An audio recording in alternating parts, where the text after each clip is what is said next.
Welcome back, everybody. Welcome back to the Free Agents podcast. Back for some more pre-agents, closing out another season of the Real World Road Rules Challenge. And of course, that is The Island, episode 7 and 8. And we also have a reunion to get into as we close out this season that literally can hear you all cheering that we are at the end of our coverage of this season.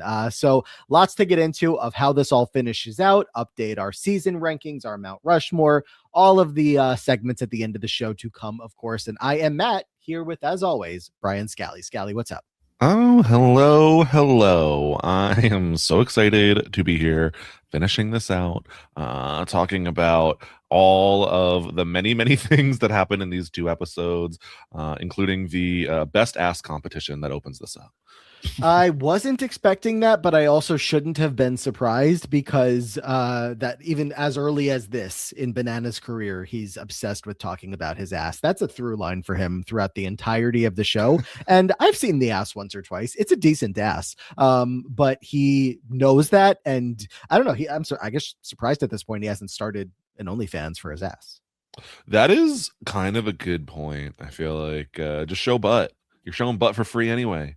I don't know why not, but hey, yeah, he does win the inaugural who has the better and tighter ass competition between him, Dan, and Kenny. He says that Kenny's ass is loose and low and weird.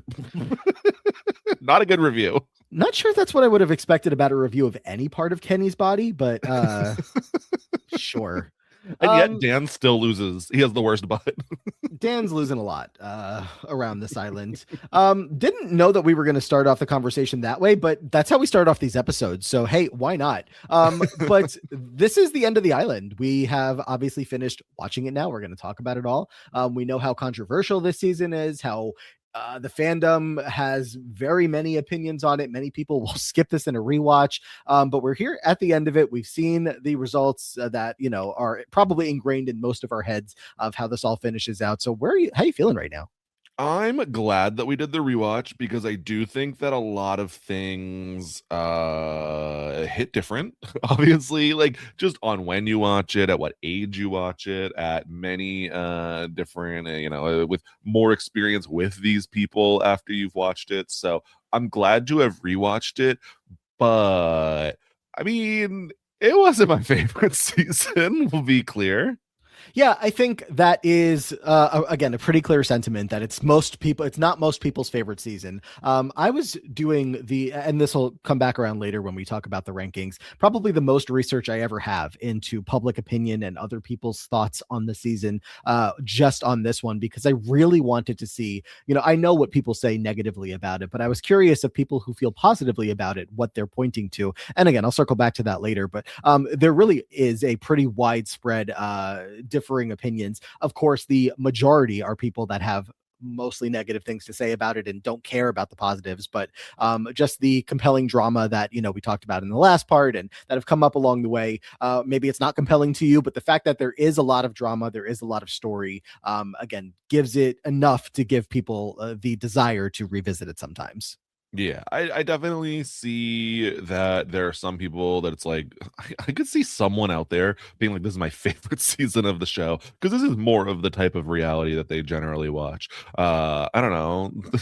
Is it like a fair comparison to Bad Girls Club? You haven't seen it, but I'm trying to think of like something that is just like, it's not good drama. And I watched Bad Girls Club in the day, and I truly all the time wonder, like, if I went back to that, how would I feel? And is it similar to this? Maybe. So I think that it has to sit with me probably even a little bit more before I like fully am sure. I think that talking through it today will help to lock in my decision, but I'm coming in pretty low.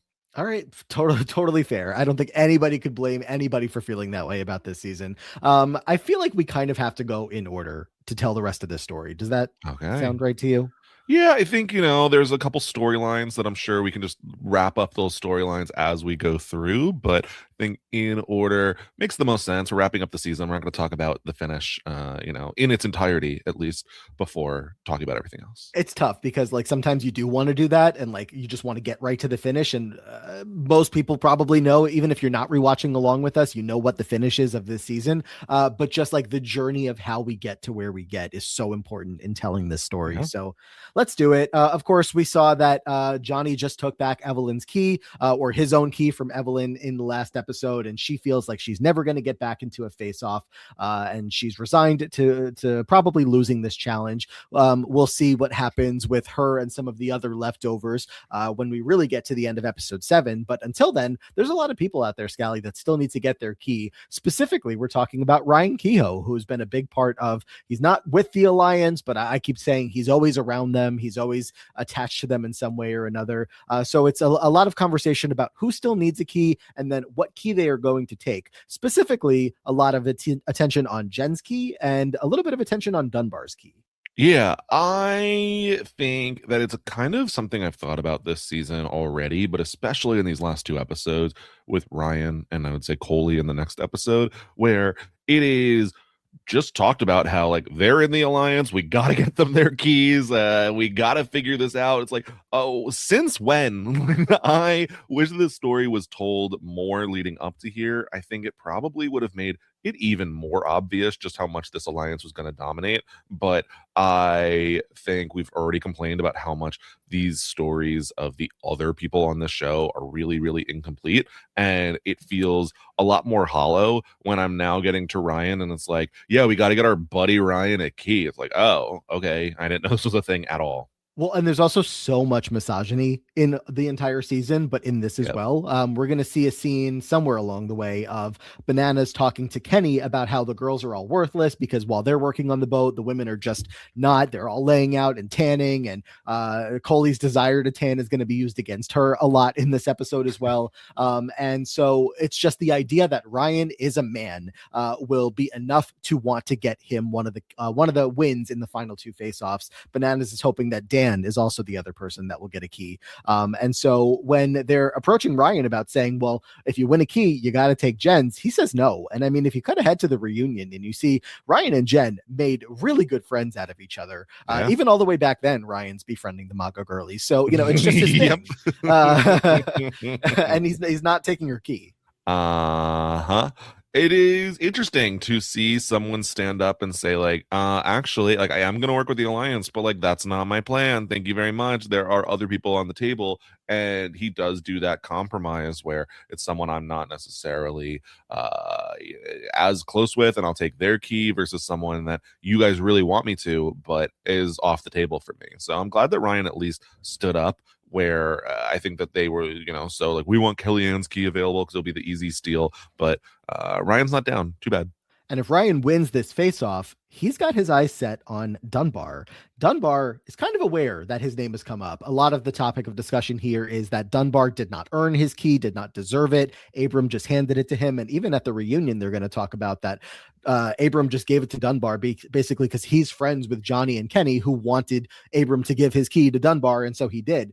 Dunbar obviously doesn't like hearing that he doesn't deserve this key, but the connection that Ryan has with Dunbar specifically is nowhere near what Dunbar has with the other guys. So definitely seems like that could be a possibility. And while Dunbar is freaking out about all of this, later in the episode, he's talking to Paula, who's like trying to calm him down, saying that Ryan will do whatever she wants. And Kenny's freaking out that Dunbar's acting too erratically about all of this. But again, a lot of heat on him.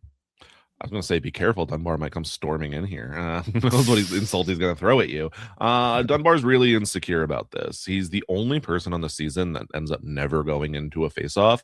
And he was handed a key, hearing that, oh, Abram's just so close with these guys, and that's why he did it. I remember Abram hating Johnny Bananas through most of the run that I can think of. So I feel like this is a little surprising. I mean, I guess maybe by comparison, it's the only people that he like knows on the island. Maybe it's just as a favor for Kenny or Derek.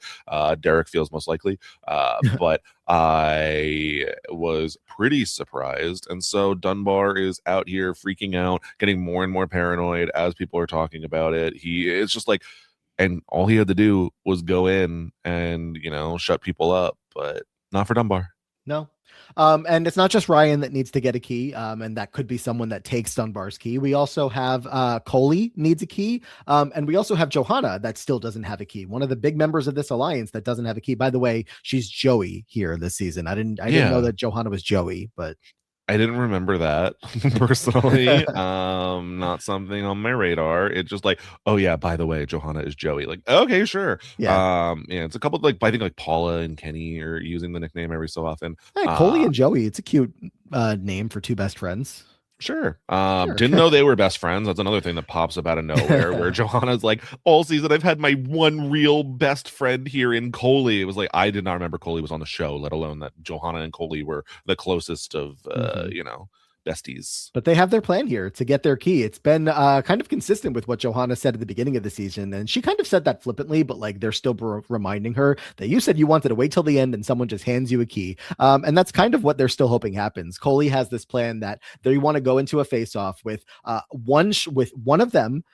So Coley plus a strong male key holder, aka let's call it Kenny, and then another guy that's I guess not as strong. And they want the possibility, of course, the number one hope would that be that they win, Coley would win, but if not, that Kenny would win, and then Kenny would give the key to Coley. The thing is, this plan is like strategically sound. It's exactly what Bananas did last week with Derek. But the way that Coley's approaching it, I do see how it's like when Bananas is like, "Why are you barking orders at me?" It does kind of sound like that. Coley's like, "This is what we're gonna do, and this is what I want. So we're gonna have you go into elimination." It's like, whoa, whoa, whoa, whoa, whoa. Who are you? What do you mean? Yeah. I think that Coley had a strategically sound plan. It's just didn't recognize her position in the alliance or the chance that she actually had here where she was maybe, overstepping her coverage.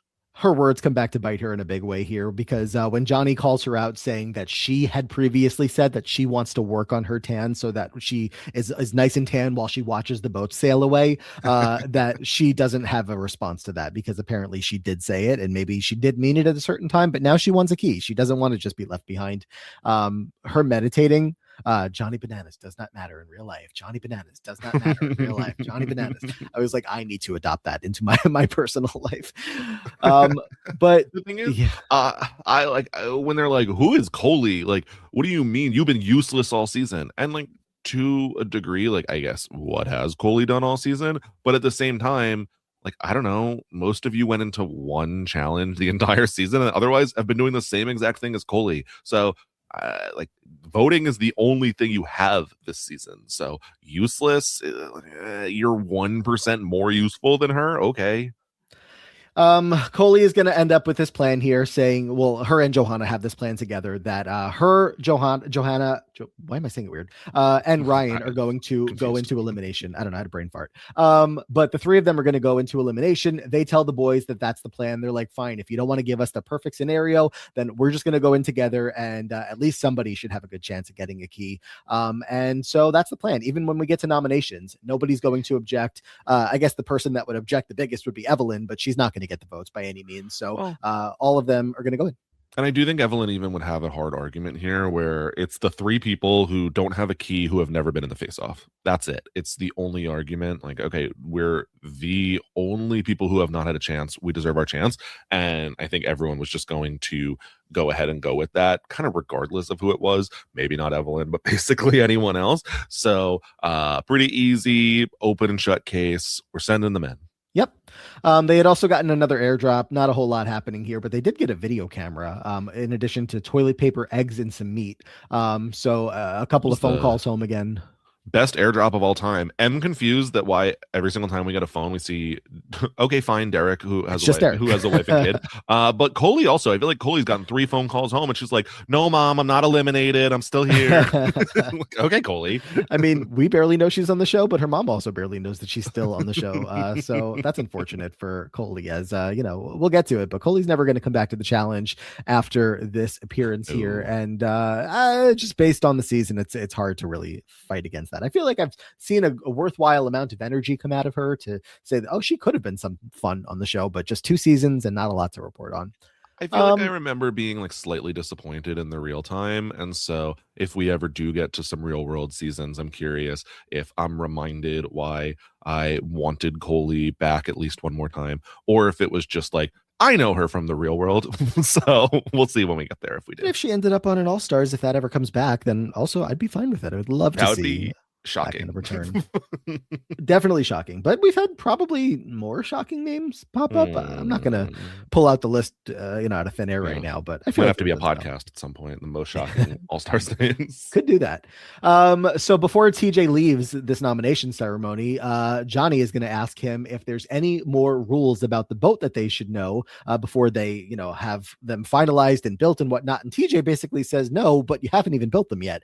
Those boats do not look very ready to go. And, spoiler alert, we're pretty close to the end of this game. So they are going to go off and get to work on these boats. But some big drama is going to ensue here as the boys are working on the boat. Johnny, Derek, Kenny, maybe Dunbar's there too. And then the women who are not helping are over on the other boat trying to think of ideas that they could do to put this one together. And just some drama between Paula's over here talking about how the women need to wait for the guys because they're not strong enough to tie the knots. And then the women aren't thrilled to hear Paula talking about the women in general like this. So again, just a lot of drama ensuing from the boat building. Yeah, the thing is only so many people can work on a boat at a time. Like you can't have all of these hands in the same like project. It's not going to work. And so I get why certain people are taking charge here, but at the same time I understand people's concern or frustration of not being involved and or the other boat not getting built. There is very much a like, what if they just never build the red boat and then they take the blue boat? I mean, I guess it would not have worked out for them given who is allowed to select the blue boat later. But I like definitely would worry about that chance. You have though Paula, who later says she looks so stupid, and have to agree. She is here. Like, you got to understand when Kenny tells you he has you, that's the golden ticket. It's the best thing in life. It's like, Please. how'd that work out for you? So Paula, it says she's not anti-woman. She's just anti-stupid. And she thinks that building this boat over by themselves is stupid. And so Paula not looking great here. Coley also has a good quote here, just saying that Paula's head is so far up the boys' asses that she can't see straight, which is pretty true and going to be the story of how her time on this season comes to an end. But yeah, there's just a lot of drama here between the two sides of who's trying to work on the boat, build the boat. Robin is not doing great in all of this. She's kind of losing it a little bit, and she's going to take out some of her frustrations on Paula and really express how she's feeling. That night, her and Paula are arguing over their methods and how they're planning to get the boat going. And Bananas and Kenny are like up in a window, like listening on to what's going on. Doesn't seem like anyone is trying to be anti-Robin here. Like Paula literally says, Robin, you're part of the alliance, like chill. But Robin just feels like every time she talks, she's being shut down, to which he doesn't say this to her face, but Banana's thoughts on all of this, his thoughts on how Robin is handling everything. He says to us in confessional that he doesn't want to sound like a male chauvinist, but Robin, doing the dishes, she's awesome at that. Yeah. Oh, now he doesn't want to sound like a male chauvinist. Now we're gonna decide and draw that line that you don't want to sound like a male chauvinist, not the whole rest of the season. Yeah. Yeah, not great. I will say that as annoying as Paula has been in this little, scene or two, Robin's the only one who can really out annoy me for like out annoy her for me.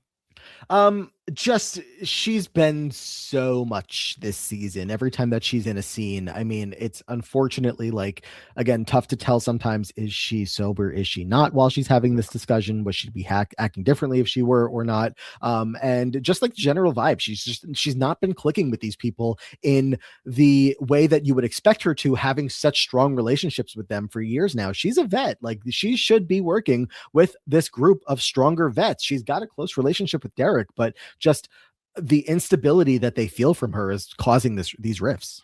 Yeah, I will say that though, like even at the reunion, which I guess people, have maybe partaken at the reunion once or twice. I don't think it's all alcohol. And Robin is, okay, finally, let's put to bed the rumor of like, you and Dan, did it happen? She's like, well, if it did, it probably just like wasn't that memorable. And it's like, all right, you're couching your answer. Like, I don't know. It felt really weird. So Robin's been weird for me the whole way through. Yeah, and she also has that moment with Kenny there where she's like wants Kenny to apologize for calling her a pig. And Kenny just gives a half-ass, like barely an apology. He's like, "Oh, I just had to say that to calm Johanna down That's because always Kenny. yeah." So I don't know. It's just again the disconnect has been there.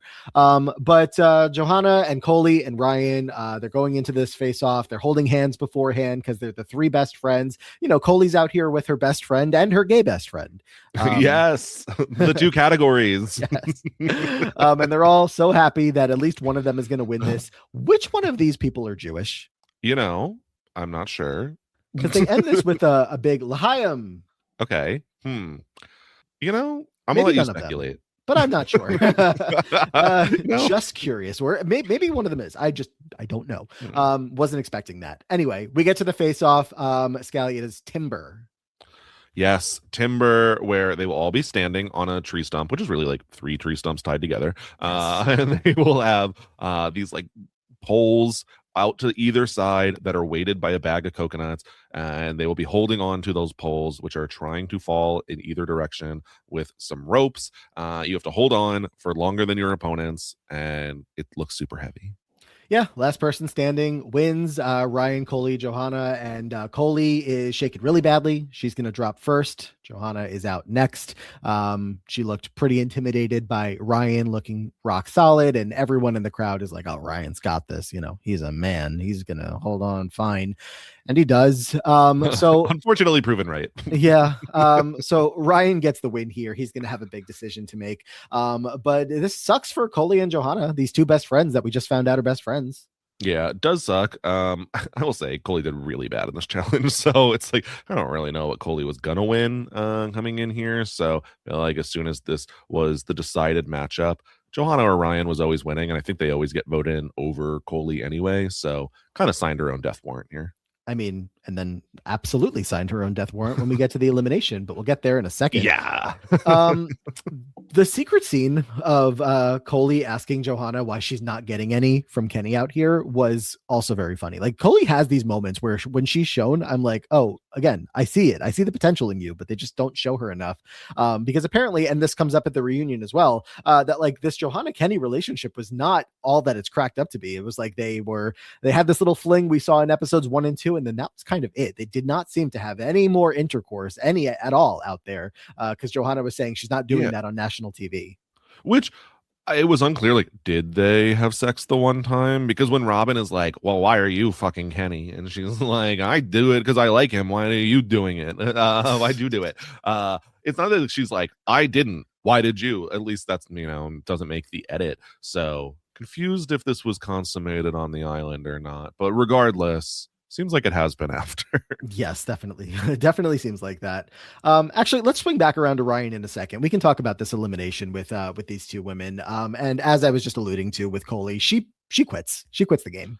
Yeah, I wonder again if this is just I 100% know I'm getting voted out here, so let me look like a good guy. Which I think it makes you look boring and never get a call for the challenge again. So wish she fought even just a little bit. I'm definitely not, advocating for TJ yelling at more women on the challenge about, they're quitting when men have been doing it as well. But like, where's her segment of TJ telling her she's a quitter? Because she quits right in front of all of them. Her whole pitch here is that, she feels like she's been a part of a team with Johanna this entire season and she's the team manager. So she needs to make an executive decision. And my plea is that you vote for Johanna to stay so that she can win a key in the next face-off, because I'm not going to. Oh my God. If I had heard that Coley was my team manager, I'd be like, how little was I doing all season? Like, oof. It's a really easy decision for them to get rid of her here. She gets all of the votes and she's gone, never to return to the challenge. That's it. That's all she wrote. Not without Kenny dropping a racist joke. So he said that that Johanna only was using him in the challenge to get a green card. Mm-hmm. Yeah, that's where we're at. Yep. Mm-hmm. Yep. Just add it to the list for him and his buddy over there. To get to Ryan's decision, he has to decide. He says he's not taking Jen's key. We know that that's the case. He's definitely looking at Dunbar as a possibility, but Kellyanne is also on the table, and the rest of his friends, the alliance, would be more than happy if Kellyanne gets her key taken.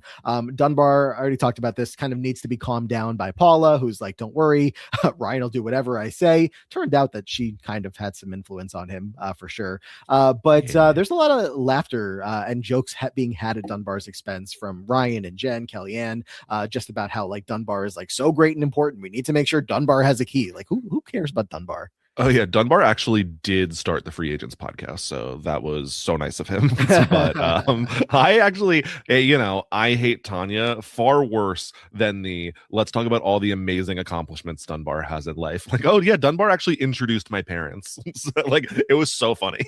Dunbar is the reason that the challenge was ever created, because they knew that one day he was going to come along and they would have a spot to showcase Dunbar to the rest of the world.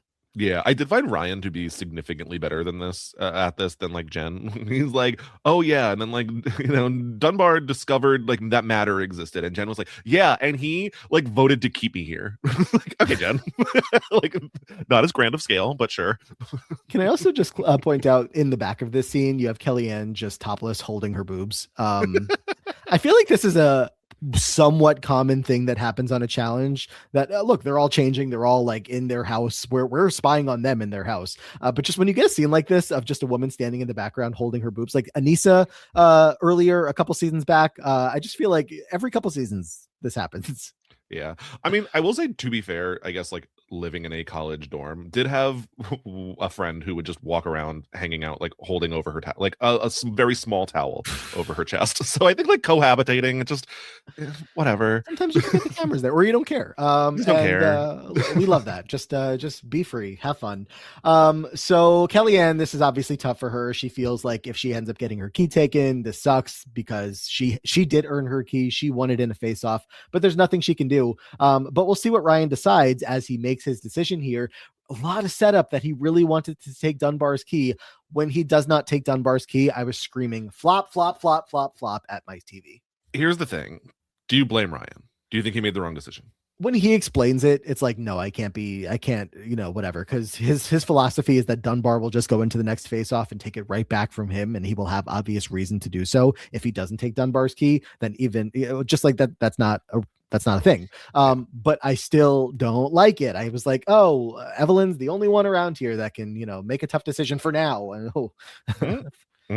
But yeah, I definitely think, okay, I understand why he is making the move. It's not the fun move. It definitely makes the TV episode worse.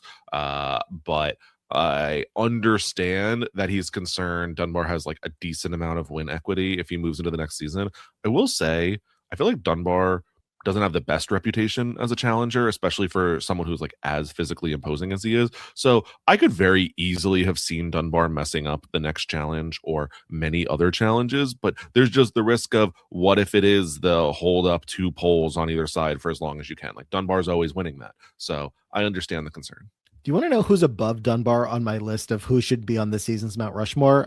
Tanya, Dave, Abram, Rachel, Ashley, Tyree, Kahada, Coley. Okay, I don't think it's all of those people, but I do take the point that Dunbar is far down the list, and I think it's just the list is so top heavy that I'm not really considering anyone past like my number 5. Well, we'll get there. TJ is going to drop a bomb here. There's only one face-off left. That's not the bomb. But in that face-off, there will be no more nominations to decide who's going in. The people that will go into the next face-off are the 4 people, 4, not 3, the 4 people who do not have a key, and they will get to choose whatever key they want to take. There is no opportunity here for anyone with a key to nominate themselves to go in and defend their own key. Yeah, because I mean, in theory, this big alliance is so big at this point, they could have just sent in like Johnny, Kenny, and Derek. Well, I mean, I guess you don't want to do that. Somebody gets eliminated. Well, actually, no, because everybody gets eliminated that doesn't get the key here. Yeah, because of the way they wanted to do it. Yeah, and so it's like, and we steal, Jen's key or whatever at this final time. So like, I think that the decision to send in all the people who are keyless was the right one. Better for TV, probably better for the game as well. So thumbs up. Finally, they made a good decision. No, absolutely. And I mean, I did have to sit there and think like any production interference in this to be like, we want to give Evelyn one more Mhm. chance to get into it. The storyline's been compelling, but I also think that like they probably were also going to be okay if Evelyn just got left behind on the beach and wasn't a part of the because like she fought so hard, but then like she just got robbed at the end because she couldn't get her key back. Yeah. So I think they would You have been know, okay with that being the story. I think it would have been a better storyline. We'll get there. I mean, for Evelyn, yeah. Yeah. I saw a specific take like multiple times in, like I said, I was poking around the internet before of how many people were saying that if Evelyn lost this season, but just like her win was having taken Banana's Yep. key at the point that she does, would have been maybe better for her overall. But Mhm.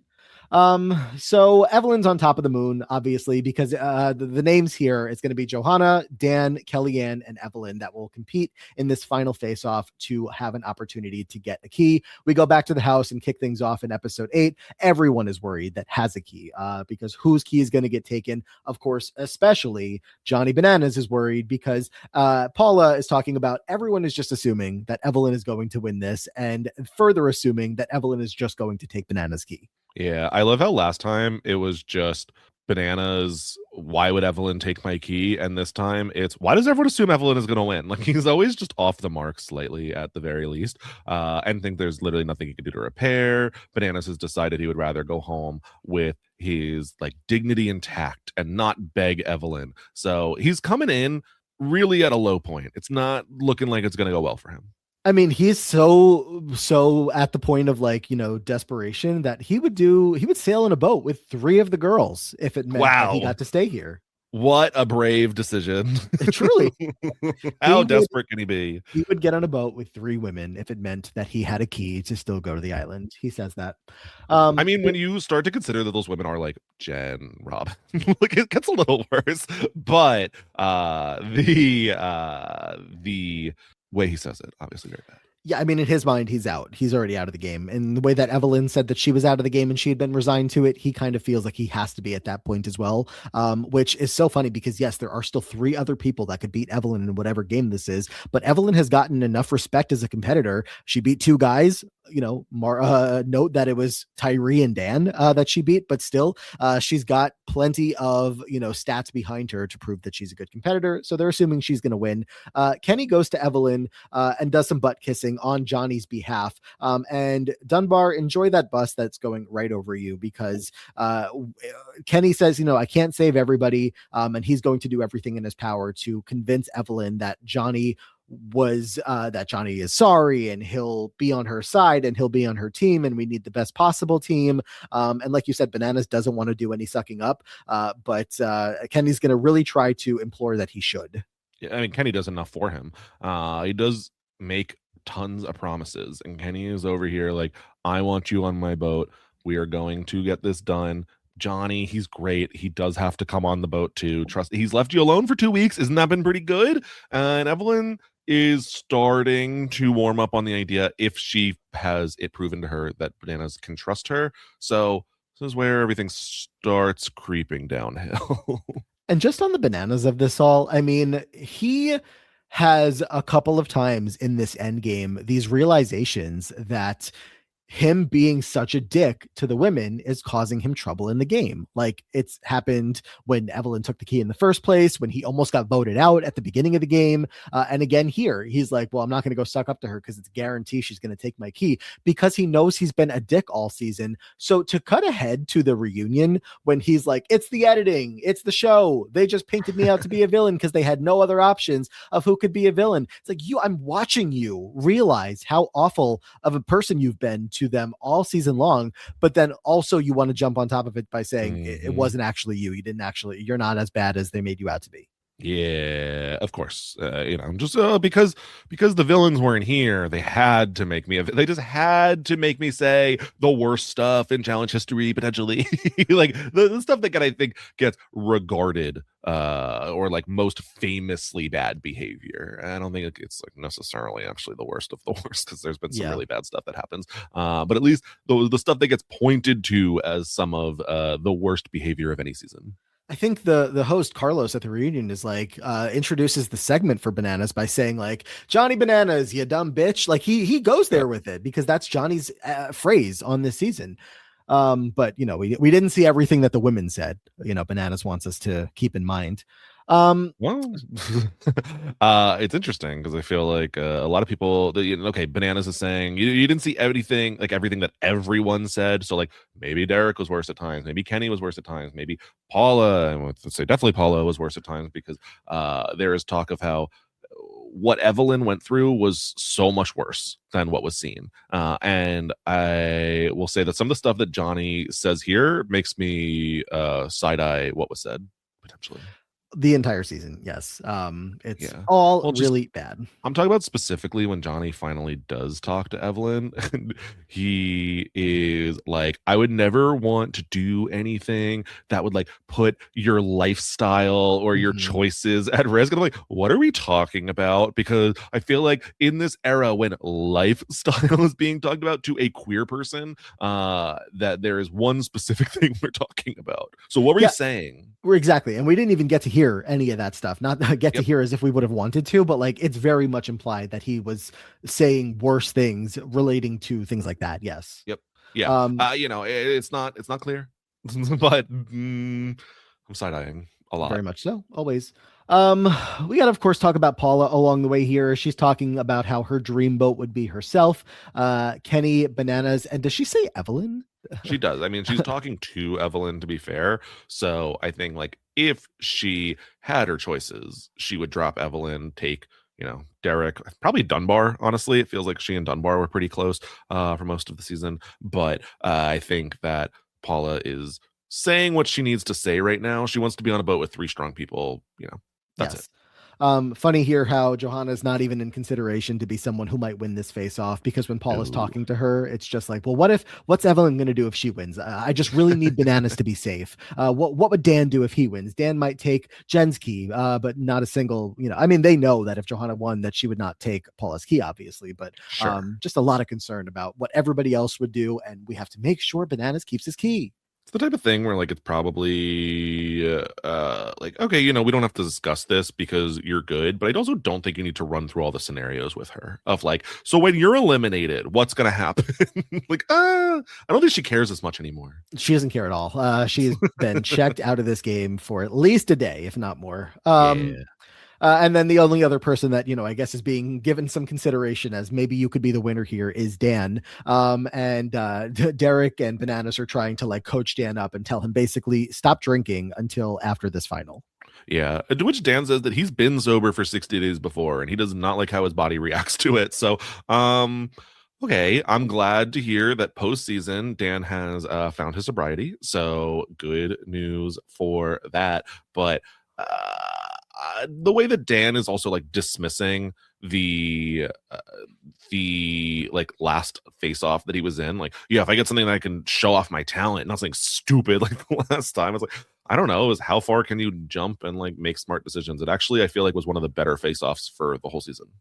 Yeah. He's not a very good competitor on top of Nope. every other aspect of what he's brought to this challenge, kind of dragging him down along Yeah. the lines of being a good competitor. Like you mentioned, they do mention him being sober at the reunion. He's not there at the reunion to speak for himself. I also saw just a couple of comments from people that have, I don't know, been on a podcast here or there since, talking about that season.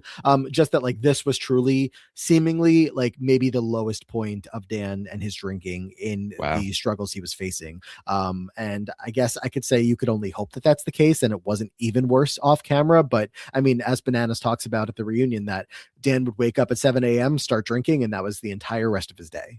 Yeah, which is interesting because I feel like it's established in later challenges of like if you drank within the last 24 hours, you're not allowed to compete. So I don't know how Dan ever competed. Good question. I don't know how that worked. Let's get to the face-off here between Kellyanne and Dan and Evelyn and Johanna, and it's called Waterbound. Their ankles are going to be binded together. They have to hold a weight behind their back in both hands while floating in the water. The weight is going to pull them to the ocean floor, which is not that deep. I mean, deep enough that it's a Yeah. part, it's a challenge, but it's not impossible. Then they have to push themselves off of the ocean floor to get back up to the top, to then take a breath and then go back down and do it again. It does look very tiring. It looks extremely tiring. I think it's unclear how long you can stay above water. Like, can you just keep kicking and try to stay up and take, as long of a breath as you want? Because I think what really gets people out here is panicking and or not taking large enough of a breath.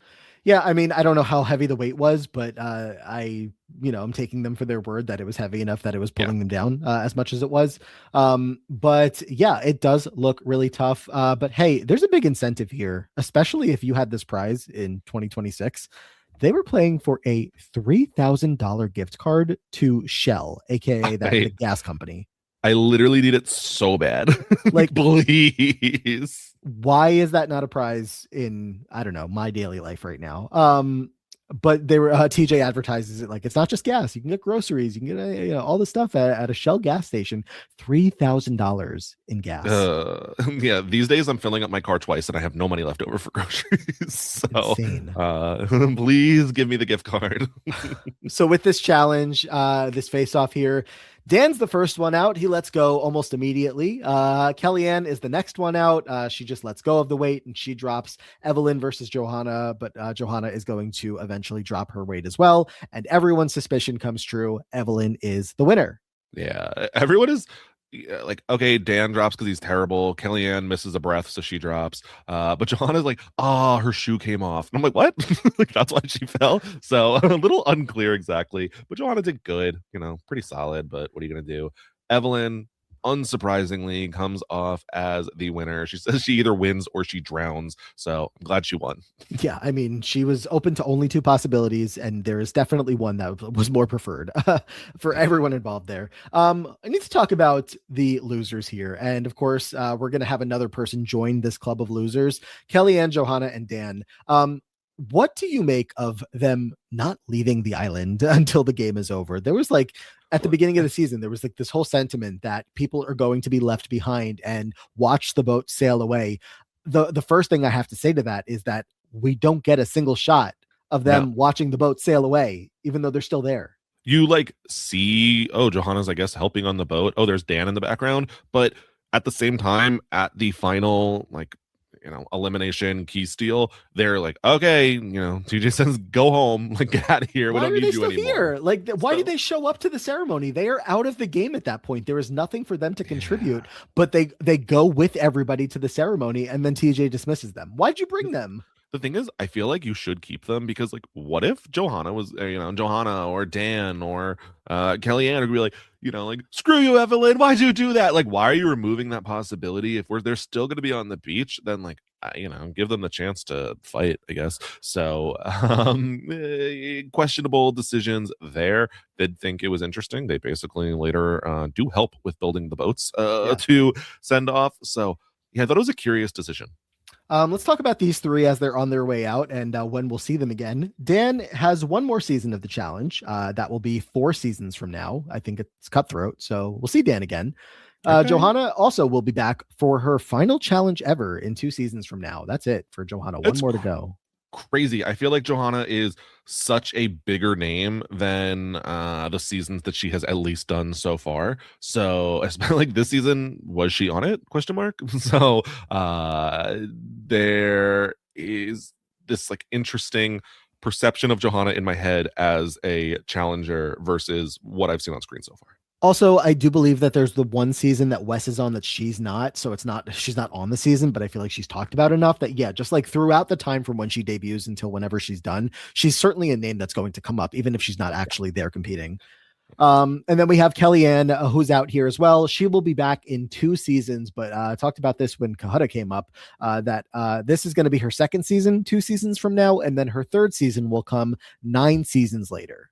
Yeah, I mean, at the reunion when Kellyanne is like, "I don't think I'm ever going to do a challenge again. It's not for me." It's like, well, actually, you're still going to be doing it in 2025. So we're going to spread them out quite a bit. But Kellyanne is such an interesting character in challenge history. I mean, we could just kind of talk about her reunion a little bit here. She has a huge reunion.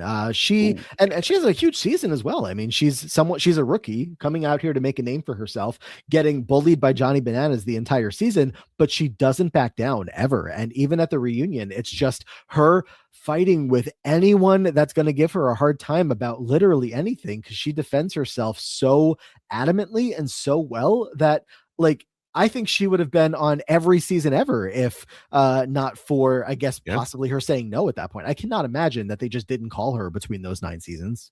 I agree. I mean, she's picking fights with everyone. She's like, actually, Robin, you were an asshole to everyone, including Evelyn. How dare you? She's, calling out every person. She's calling out Johnny. She's calling out Kenny. She's calling out all of these people where, she and many other people are, yeah, annoyed at Johnny, but even more annoyed at Kenny because he says everything behind your back. And the big story for Kellyanne at the reunion is we find out she's in a new relationship, not with Kahutta. Mm. She's not with him, but she's not going to say who it is until Banana spills and says, "What's the opposite of East?" And he's Mm. trying to say Wes. Wes and Kellyanne. Yeah, this is something that I always like knew was coming, but I didn't remember that it gets clocked as early as this. I thought it started on a season of the challenge and forgot that instead the origins are rumored to be that Kellyanne is apparently only dating Wes to piss off Johanna. Which she's like, that's literally insane. We've been together for 2 months. Why would you think that? Ryan Kehoe is the one that's like pushing it, saying she has an evil streak when it comes to the girls. But then we He's get like, you're malicious. You're a malicious person. Everything you do outside of this challenge is horrible. I'm like, oh, I didn't know about this fight. again though, she has great lines, great clapbacks. Because she's saying that she knew that Johanna wouldn't be upset because obviously, like, look, her and Kenny, she's obviously moved on. She doesn't care about Wes anymore. And Johanna Mm. says, "Oh yeah, no, Kenny and I are just friends." Kellyanne says, "Yeah, I fuck my friends all the time. I get it." She's shady. She is like, oh, innocent me. I would never do that with Wes. But then, like, she's being very, very shady at this reunion. And I don't feel like she even gets called just on how shady she's being. Wait, sorry, say that again. She doesn't get called. I think that Kellyanne is like, yeah, okay, Ryan says like you're this malicious person outside of the challenge, but I feel like Mhm. Kellyanne is going really hard at this finale. And like, yeah, Kenny throws some of the same insults at her that he has a couple times, but otherwise she largely gets away with a lot of it.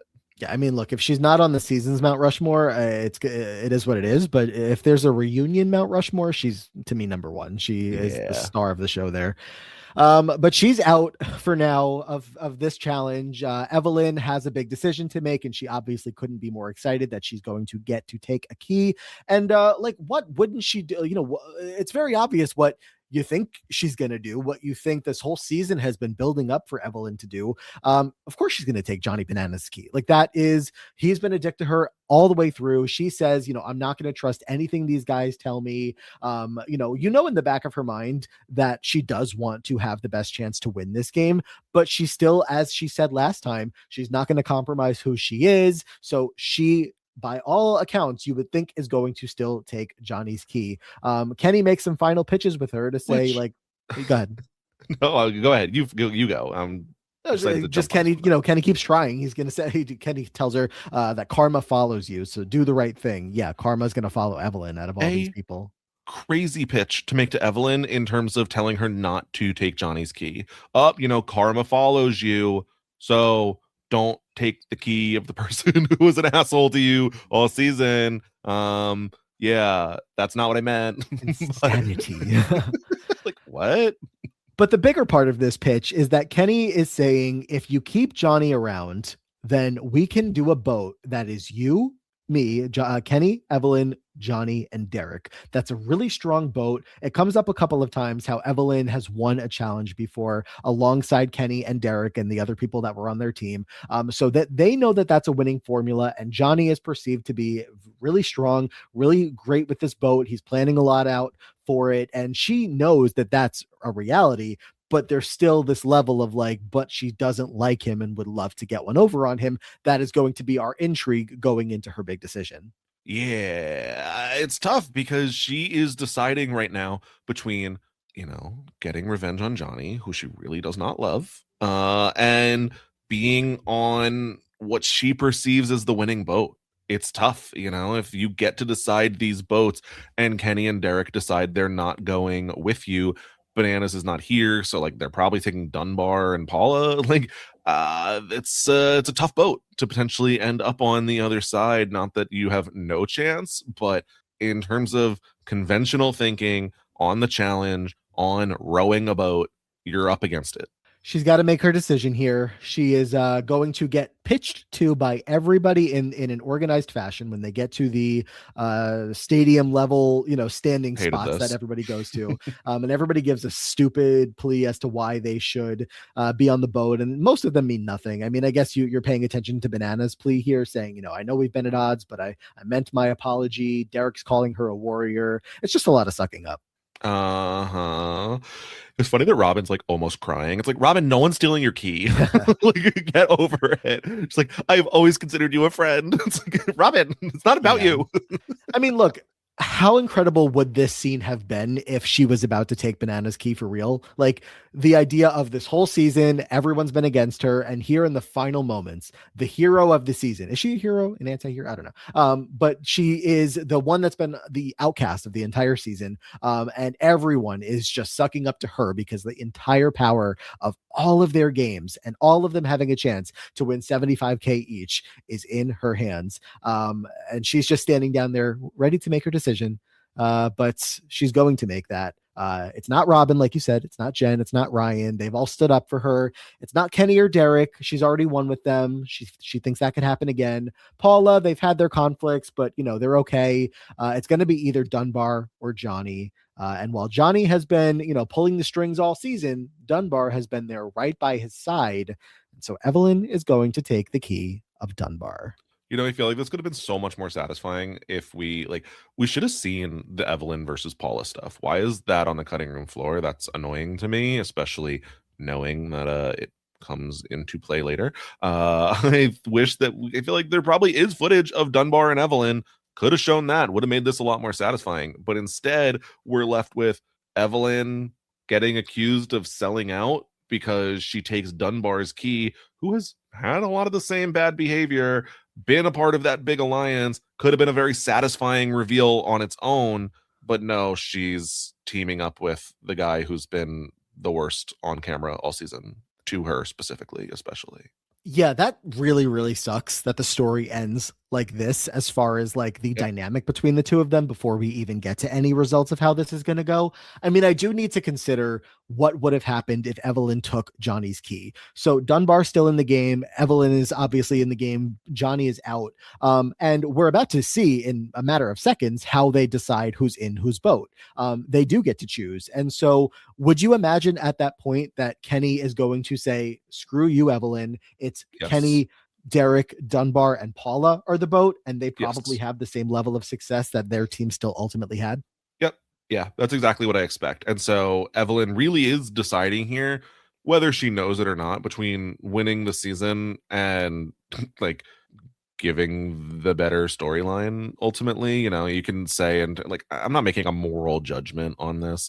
Like, I'm not saying that Evelyn actually is a sellout, but in terms of the storyline, that's what the story is. And so I do think she's choosing between those two things right now, and I think unfortunately for us, it's the worst story here.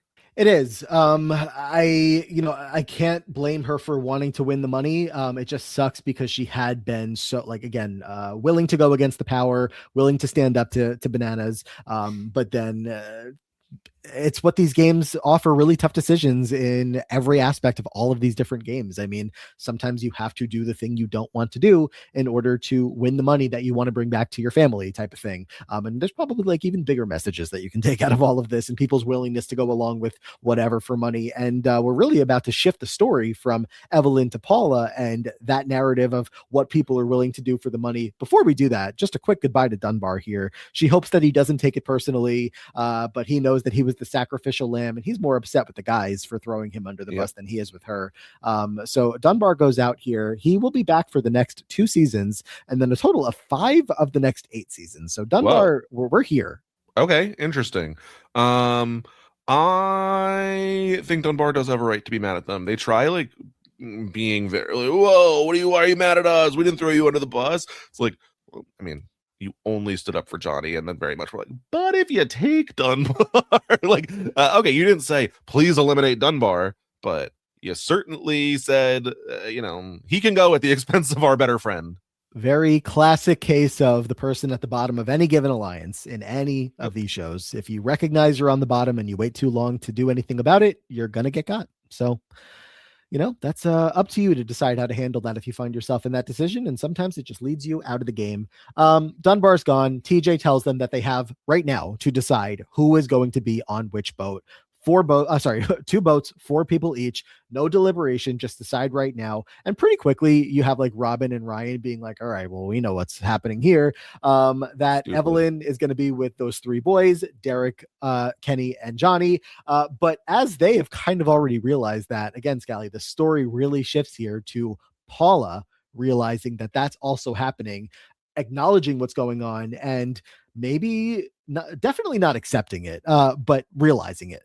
If I'm Ryan and Jen and I think that like we're on the worst boat, because I guess it's not a locked, but if I assume that, in no world am I being like, so I'm on the worst boat, that's what's happening. Like you guys are just gonna do like the best boat over there and we're just gonna get left over here. No, I'm like, all right, Johnny, Kenny, let's go. Like, I don't care if I look stupid at that point. I am not making the decision easy for them. I am like walking across the stage and standing by them, like, all right, arms around the shoulders, like, we're doing this. So, bad on them. I don't think you make it easy for them. Do not say, even if it is a foregone conclusion, do not let them go ahead and have the decision made by you and have them easy to be able to get out of it. And thank God Paul is the only one who puts up a fight here.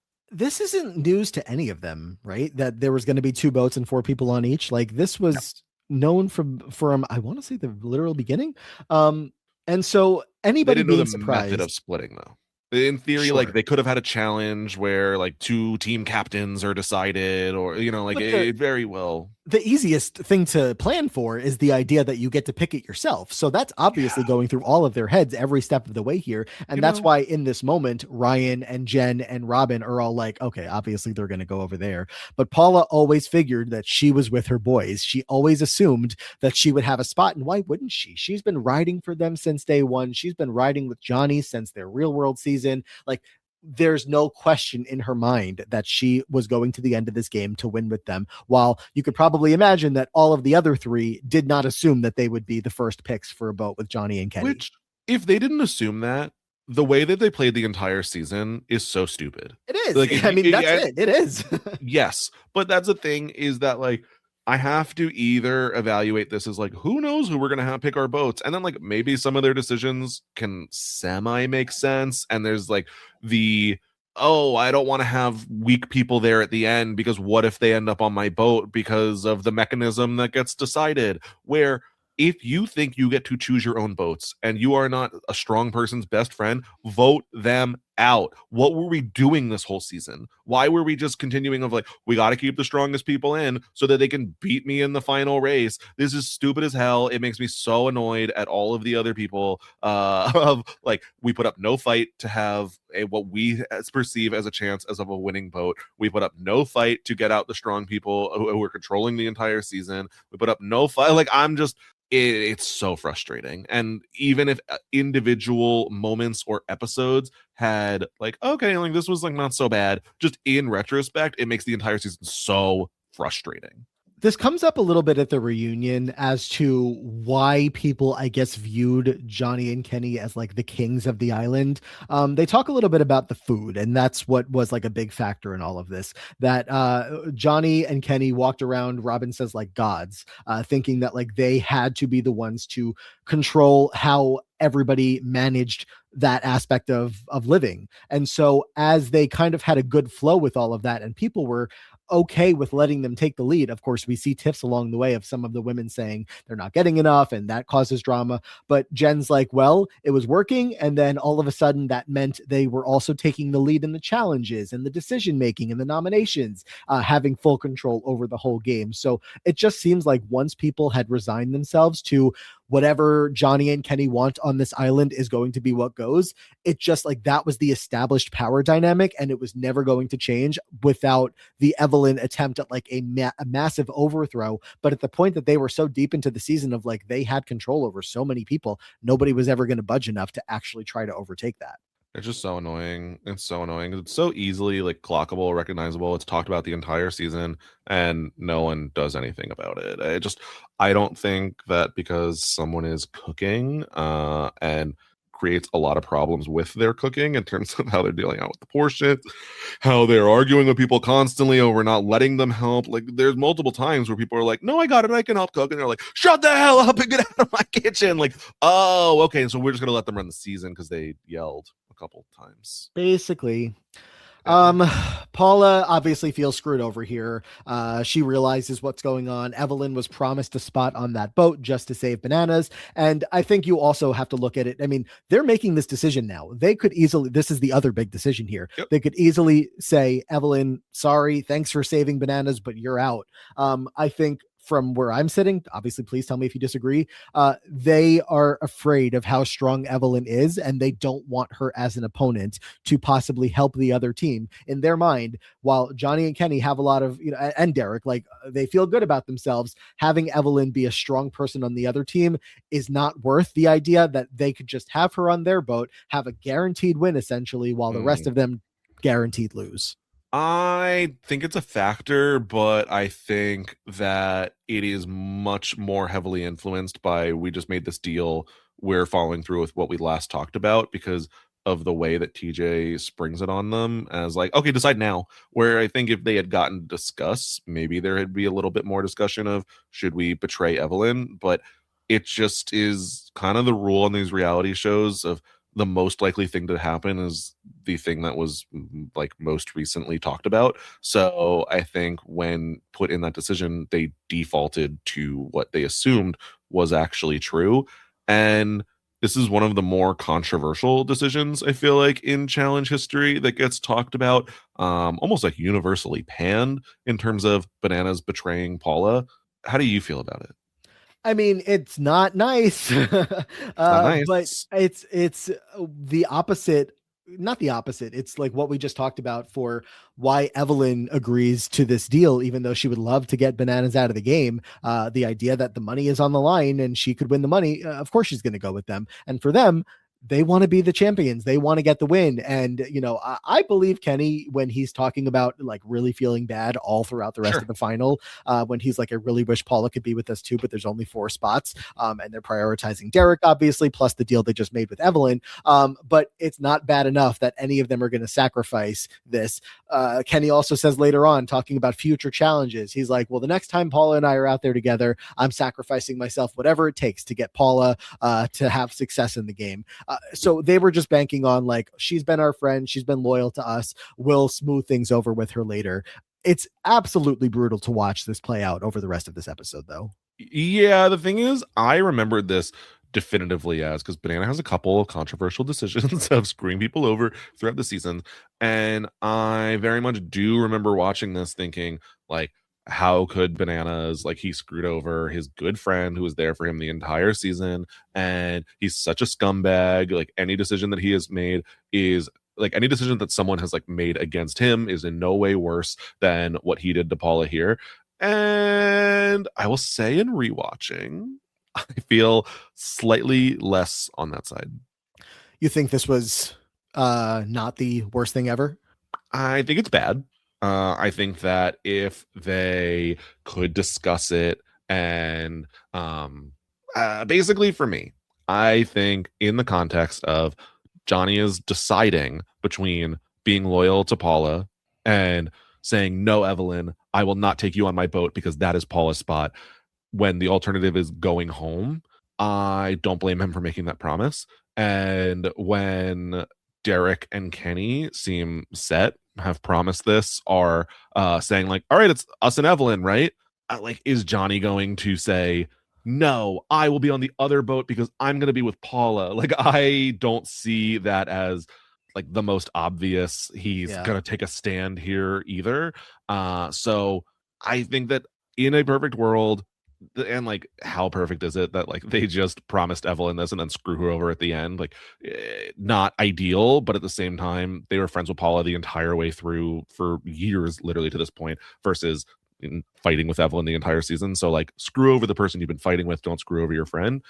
That's the ideal situation, I think, in terms of like what's the cleanest. But at the same time, I just don't think it's like as gross as I remembered. I think Paula kind of played herself. Also, the quickness of the decision that they have to make is a big factor here because they just have to decide in seconds that they have Million to lock percent. it in. If there had been more time to discuss, if it was the following day and Paula could spend the entire night guilting them into, being like, I have to be on your boat. We are best Yep. friends. What are you doing? I think there's a really good chance that they make a different decision and say, it's fine. We can still win with Paula. Evelyn's not winning with Jen, Robin, and Ryan. So like, let's just let her go over there. Who cares if, she made a deal with us or whatever, that like, I think Paula could work her magic there and make that happen. But it's just so quick and happens so fast that, this is different from Johnny running an entire final with Sarah Rice, knowing that there's going to be an opportunity at the end, right? They knew that the entire way Yep. to take the money. And so he's in his head cooking up that this is going to be something that maybe he's going to consider doing. I don't think it was that evil in all of this that he was planning out that they were going to leave Paula behind in favor of Evelyn. But yeah, emotions are running high. He just got saved on the back of this deal. So it's just like, yep, we have to make the decision right now. The deal's still on. Evelyn's in our boat. So Look, I hear you with, that thought process. if I got in a fight with Johnny Bananas in the year 2026, like, yeah, I would pull out the like you screwed over Paula in 2008. Like, yeah, it's a good headline. It is. And I think Paula is like justified in feeling really, really screwed, but I don't think it falls solely at Johnny's feet. And I think he gets 100% of the blame. Obviously, he is like assumed to be closer, but when the reunion opens and Paula and Kenny are like clapping along to the beat, smiling like with each other, I don't know how Kenny didn't get more flack for this. The Paula and Bananas connection from Real World, I guess, is really just where that true friendship that she thought that they had. She Yeah. had a lot more of hope in him to not do her wrong. Look, she should not, like, I don't want to give her too much of like, what were you thinking? Because she thought that that fourth spot was hers. It was like an easy decision to have made, but like the Well, deal that had to be made at the final hour just makes it all so complicated. I get annoyed at Paula. I mean, look, I know she's emotional in the moment and reacting, but she's blaming Evelyn for all of this. She says that yep. Evelyn's on the same level of greed, if not worse. And I'm like, okay, this is clearly misguided, misdirected anger, because you should be so much more mad at all three of those guys than Evelyn for taking your spot. She made a deal, like, whatever. I think she could have like realistically criticized Evelyn of like, you're the one who makes this moral grandstanding of like how awful they are, and then you put yourself in that same boat with them. You are co-signing their behavior by like going ahead and forgiving them and jumping, and like Paul has been doing that all season, so I don't think it's the strongest point in the world, but at least like there's an argument there versus the like, you're also like, I don't know. I don't think it was well articulated. So not phenomenal from Paula there. I have one more question. Let's Mhm. say Evelyn does not win the face off and Johanna does, and Johanna takes Jen's key. Do the boys just go with Dunbar anyway and leave Paula and Johanna behind? Johnny, Kenny, Derek, and Dunbar. Dunbar. Yeah, they do. So that's the worst decision. I think at that point, and it's more insulting because you've been working with her all season and you're much closer with her than Dunbar, presumably. And also for Paula, you've been putting yourself in a position where you were ideally going to get Yeah. into the end where you were the fifth person anyway. You did this to yourself. She was unaware of how deep the misogyny was running here, because She was for them at the end of the front row day, seat. she still couldn't see it for the forest for the trees by any means. She, like Bananas tells us again, I want Ryan and Dan to win the last two keys because anybody that is a man on our boat is better than anyone that's a woman. Yeah. And now granted, they don't have Ryan take the place of Evelyn there, but I mean, this is not a good thing, but they've in past seasons literally said Evelyn's like a man. So Yeah. And Yeah. like, I'm not saying that like they're not shitty. They're horrible. Their behavior on the season is horrible. Oh What they yeah. do to Paula is awful. But like I'm trying to evaluate this from like every side, and in looking at Paula's decisions throughout the season when she says like I look stupid, like you kind of do. Like you set yourself up a little bit for this, unfortunately, not to deal with, who like has ever like been mean to her or have this like horrible decision, but in a game sense strictly, I think she didn't put herself in a winning position for a majority of the season. For sure. Now, why does Paula get to pick which boat she's taking? Just because TJ feels bad for her? Honestly, good production decision. I don't TJ care just, why. like, they have to pick which team is going to be the blue boat and which is going to be the red boat, and TJ's like, Paula, you pick.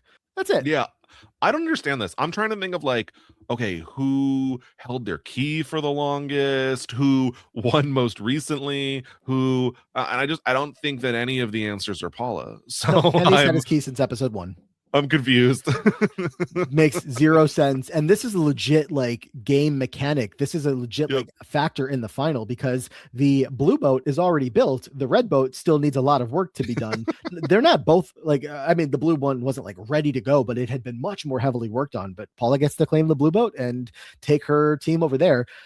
We get an airdrop, which is going to bring us the sail and the oars for the boat, plus the instructions. First team to get their completed boat to the island and unlock the treasure chest will get the chest containing $300,000. In all of this, we alluded to this earlier, but it's so strange because, again, all of the eliminated players are still there. So Dunbar gets his revenge by sticking around and helping the lesser than boat get their stuff together and build it, which obviously annoys Bananas a little bit, but just funny that like eliminated players are still here influencing the game, but why not? Then Bananas and them are all working on their boat. Looks like Kenny cuts his hand at one point, but no problems. They're still going to get in the water first and get moving. The blue team, not that far behind. We even get an overhead shot of the two boats in the water together, and it does look pretty close. But as they are in the water, there's some trouble along the way. The red team almost capsizes, where Bananas almost like moves his weight the wrong way and they fall over, but they don't. And then the blue boat, you see Jen swimming behind the boat, pushing the boat while the rest of them are still paddling. Yeah. It's all you're doing is dragging down that boat. Like the resistance that your body creates, the boat is streamlined to sail through water. Your body's not. So like I'm Jen is not pushing that boat. She's dragging it so much more than she's doing any work. It was just a sad setup to see that you knew it wasn't going to work and it doesn't. Obviously eventually the red team, aka Johnny, Kenny, Derek, and Evelyn, will arrive at the island first. They have to unlock the chest. They do. They put all their hands on it to open it together, and Johnny Bananas has won his first challenge. Evelyn, Kenny, and Derek have won their second. Is this the worst final ever? It's over in 3 seconds. Yeah. So bad.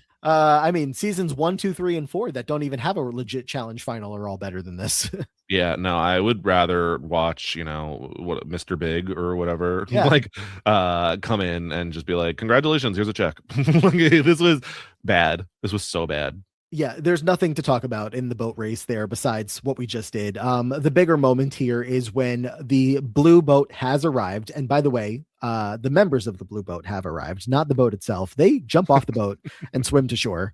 The boat's just not making its way in. So they get there. Paula is pissed. She throws her key. She throws her life jacket down. And this iconic scene or moment, a moment in time in the challenge that Paula sits inside the treasure chest, devastated. It's so funny. I'm sorry. Her crying absolutely hysterically is sitting in the treasure chest is such a funny shot. Like what happened to her is not funny, whatever, but just that one singular shot is hilarious. She says, I watched my boat sail away. I was supposed to win with these people, and it hurts more than anything. My friend stole $75,000 from me. You think I'm going to get over it? You're out of your mind. Yeah. Here's the thing. Paula keeps saying like, 74,000 and like $999, like that is right, that's what our friendship is worth. And I'm like, I don't think it's worth that much. I think they would have betrayed you for a lot less. Yeah, easily. Like $50,000, they're still doing the same exact thing. Paula, I'm sorry. Easily. I mean, I guess there's more at the reunion to talk about as far as like the decisions made with all of this stuff. And Not that actually, let much. me just look ahead to that. We talked to Evelyn. So you sold out, and she talks about how she made this decision because Johnny had laid off of her, and she wanted to be with Derek and Kenny. So that was the deal that was presented. Yeah, which like okay, and Kellyanne agrees to that, but as Ryan says, like there was so much more that we didn't even get to see that like someone leaving me alone for 2 weeks will not just like, oh, all's forgiven for the level of hatred you have spewed at me for a month. When it comes to the Paula of it all, Johnny saying, look, it was just a game. It was all about money. It was all about winning, which is like, yeah, we get that. And we're going to get that even more as his challenge career goes on. But, the people that he leaves behind in moments like this, when we get to Paula, she is hysterically crying on the stage. She talks about how she knows she looks like an idiot. And it's just a series of excuses from both Kenny and Johnny as to why they're not the bad guys in this situation. Well, especially because Bananas is like, well, I've already apologized, so I'm not doing it again, and like refuses to talk so much. Like, that thing that is said all the time now of like, you humiliate me publicly, you apologize publicly, and we have not gotten that. So do it. I think that Johnny is just completely incapable of quote unquote like lowering himself. He is such a egotistical maniac that he will not stand up there and just say like I was wrong. He doesn't do that once, it feels Yeah. like. Paula just wanted him to even for a second attempt to like stand up and say, that we should be taking Paula with us, because he did not do that, and that's what she's the most upset about. She literally screams at him at one point, and she's like, "You're not a mute, you weirdo!" Like, just yelling at him Yeah, I because don't know if that age is the best, but maybe not. yeah. But she is just pissed that he is trying to act like he did nothing wrong here. He is blaming Kenny for everything, or not blaming Kenny, but he's just like, Kenny's not getting anywhere near the level of heat that I'm getting, which sucks. He definitely blames it on Kenny. He's like, Kenny made the decision. What was I going to do? And Yeah. as Paula says, like, you have a voice, like, speak up. So I think that's the largest criticism that you can, throw at Johnny is, or, I mean, I guess it's not the largest or the only, but it's one of them that you can say like we don't see him being like, guys, we should take Paula, we shouldn't take Evelyn. And even if they put their foot down and say no or whatever, like he never voices that at all. And so we have no way of knowing that he even felt it, honestly, because it's much more even Kenny that we hear regretting about how Paul is there. Johnny, I really don't even think talks about it. And you were talking earlier about the rest of the people out there and their thought process of what this was going to look like in the final. Jen specifically gets the comment on it. She says that she never felt betrayed, because they're talking about the alliance and how Jen was, maybe a fringe member of it or whatever. But she says she never even cared. She wasn't going to be a scumbag in order to win. And that's just kind of the general sentiment of all the rest of these people, of just like, it is what it is. They all, would kill someone to win this game, but we wouldn't. We're better people. I disagree with Jen here, where she's like, I never cared about the alliance. I didn't want to be in the alliance. It's like, actually, I remember when Rachel went home and you were like, I'll be a loyal soldier. I feel like there was that discussion actually, Jen, and you're telling everyone who's watched the TV show can see. I remember you talking to Bananas and Kenny actually. Any thoughts on Derek in all of this? Obviously, he is the other person on this boat, but we're talking Evelyn, Johnny, Kenny, and Derek just also happens to be there. I think it's 100% true that Derek probably had, probably was not as innocent as was edited to be. Whether that's from like a behavior standpoint, I really doubt it, because he is hailed as being respectful to everyone, and so I think that was probably true. But from a game playing standpoint, like his hands are not clean. He did all of the same scheming and lying. It just wasn't shown, because that's not the Derek character that we get. He does have a moment I don't love, where this is just a classic Derek, where he's like, oh, but like Johnny's a good guy, and like, he's like defending people because he's friends with them and not actually because their behavior was fine. So there's still that from Derek, and that's where I think like, he says basically like, oh, sometimes people just say things to entertain themselves, and sometimes I found it was funny. So like, Derek, stop telling on yourself. Oh yeah, I'm rolling my eyes the entire way through that. Bananas is like using Derek as like the good guy with that perspective to jump in and be like, yeah, we were just filming a TV show, come on. Yep. but this is in Bananas' segment again about like how he was so horrible to everybody, where we already talked about this, but again, he's blaming it on the conditions. None of what the women said or did were shown on TV. They needed a villain. And even in all of this, like it does feel to me further like what was happening in the season, Kenny is trying to help Johnny, but Johnny doesn't want to take it. And he's just so, Nope. so annoyed that Johnny is shown on the show to be such a dick and Kenny is not. Kenny is there for plenty of it and has plenty of comments. He's even in this reunion screaming at Kellyanne, calling her like a wacky bitch or whatever he's called. But like, you still feel like everyone is like, oh, but we still love Kenny. And Johnny, you suck. He is charisma and Bananas does not at this point. Yeah. That just is what it comes down to. Charisma can make you get away with so much. Yeah. So that's where that plays out. I will say also on this reunion as a whole, it is missing from Paramount Plus. I wonder, like, there's multiple reunions that are missing from Paramount Plus actually. But I'm like, is it Johnny's behavior? Like, what got this pulled? I don't think Carlos does a great job at hosting either, to be honest. So this is kind of a weak reunion in my opinion, but it feels like the closure of the Bananas and Paula, as much as we don't get it, it feels important. So I don't know why it's not there. Yeah, I didn't think Carlos did a very good job either. I didn't really know this guy. I don't know most of the hosts that we've had lately, but he was just kind of like, I don't know, he wasn't pushing back on many of the topics. And he was also like trying to jump in and like be a little shady towards people, but then like was cutting them off before the segment could continue, which I didn't love. I also didn't catch like what part of this might have been the specific reason they pull it down. You may as well pull the whole season down if we're trying to protect Johnny or someone. Like, you know, if Johnny Bananas had his way, of course this season would not be on streaming right now. Can only imagine how many messages he gets. Like Wes posted about this recently of like, oh, people are rewatching seasons of the challenge and you see me in my younger days. Like, obviously I've changed by now. I'm sure both of them and all of these guys get plenty of messages regularly about their behavior. But sorry, you did it. Yeah. I will say also, I guess on that note, I do believe that episode 1 of next season is also not on Paramount Plus. Okay. So good luck to everyone finding that one. Yeah. What else is going on at this reunion? There's no Dan, no Dunbar, Coley, or Kahada. Just as far as recent people that left the show, Dunbar, I guess, is the biggest name there. Of like, where are you? Well, for sure. Dan too. They talk a lot about the living conditions. That a lot of them came home, and Paula had a flesh-eating bacteria. Jen had 250 mosquito bites. And just living in the house obviously wasn't fun. The bathrooms were horrible. Everyone smelled bad.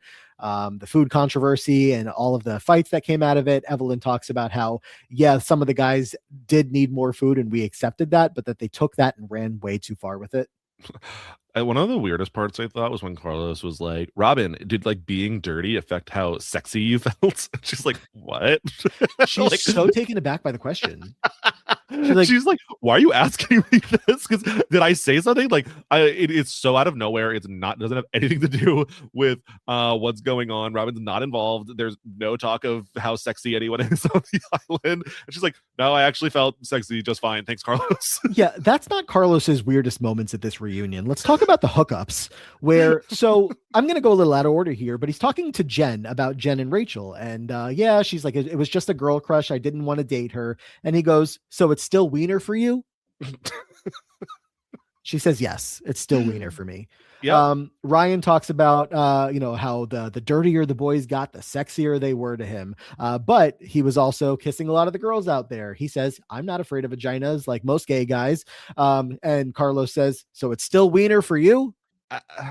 Like, walk him off set. We're done here. Bring in, the replacement. It was bad. It was really bad. I felt like it was so awkward. I don't know. I feel like asking a queer man, like, so are you not gay anymore, is really weird. I feel like it's so weird. It was all so strange, and especially just asking it like that. So it's still wiener for you? Like, I might have to, maybe we bring that back. I'm just going to start asking people. So drop. Still wiener for you, or wiener or no wiener? How's your life going? Okay, well, I don't know. Maybe we can try. But yeah. And then there was a clip of Ryan spanking Bananas on Bananas' birthday. So no wonder Ryan was, so in love with this alliance. That's true. What else? Other hookups? Kenny and Johanna come up. Kenny says he'll admit that he's a pervert. Wow. news. Breaking news.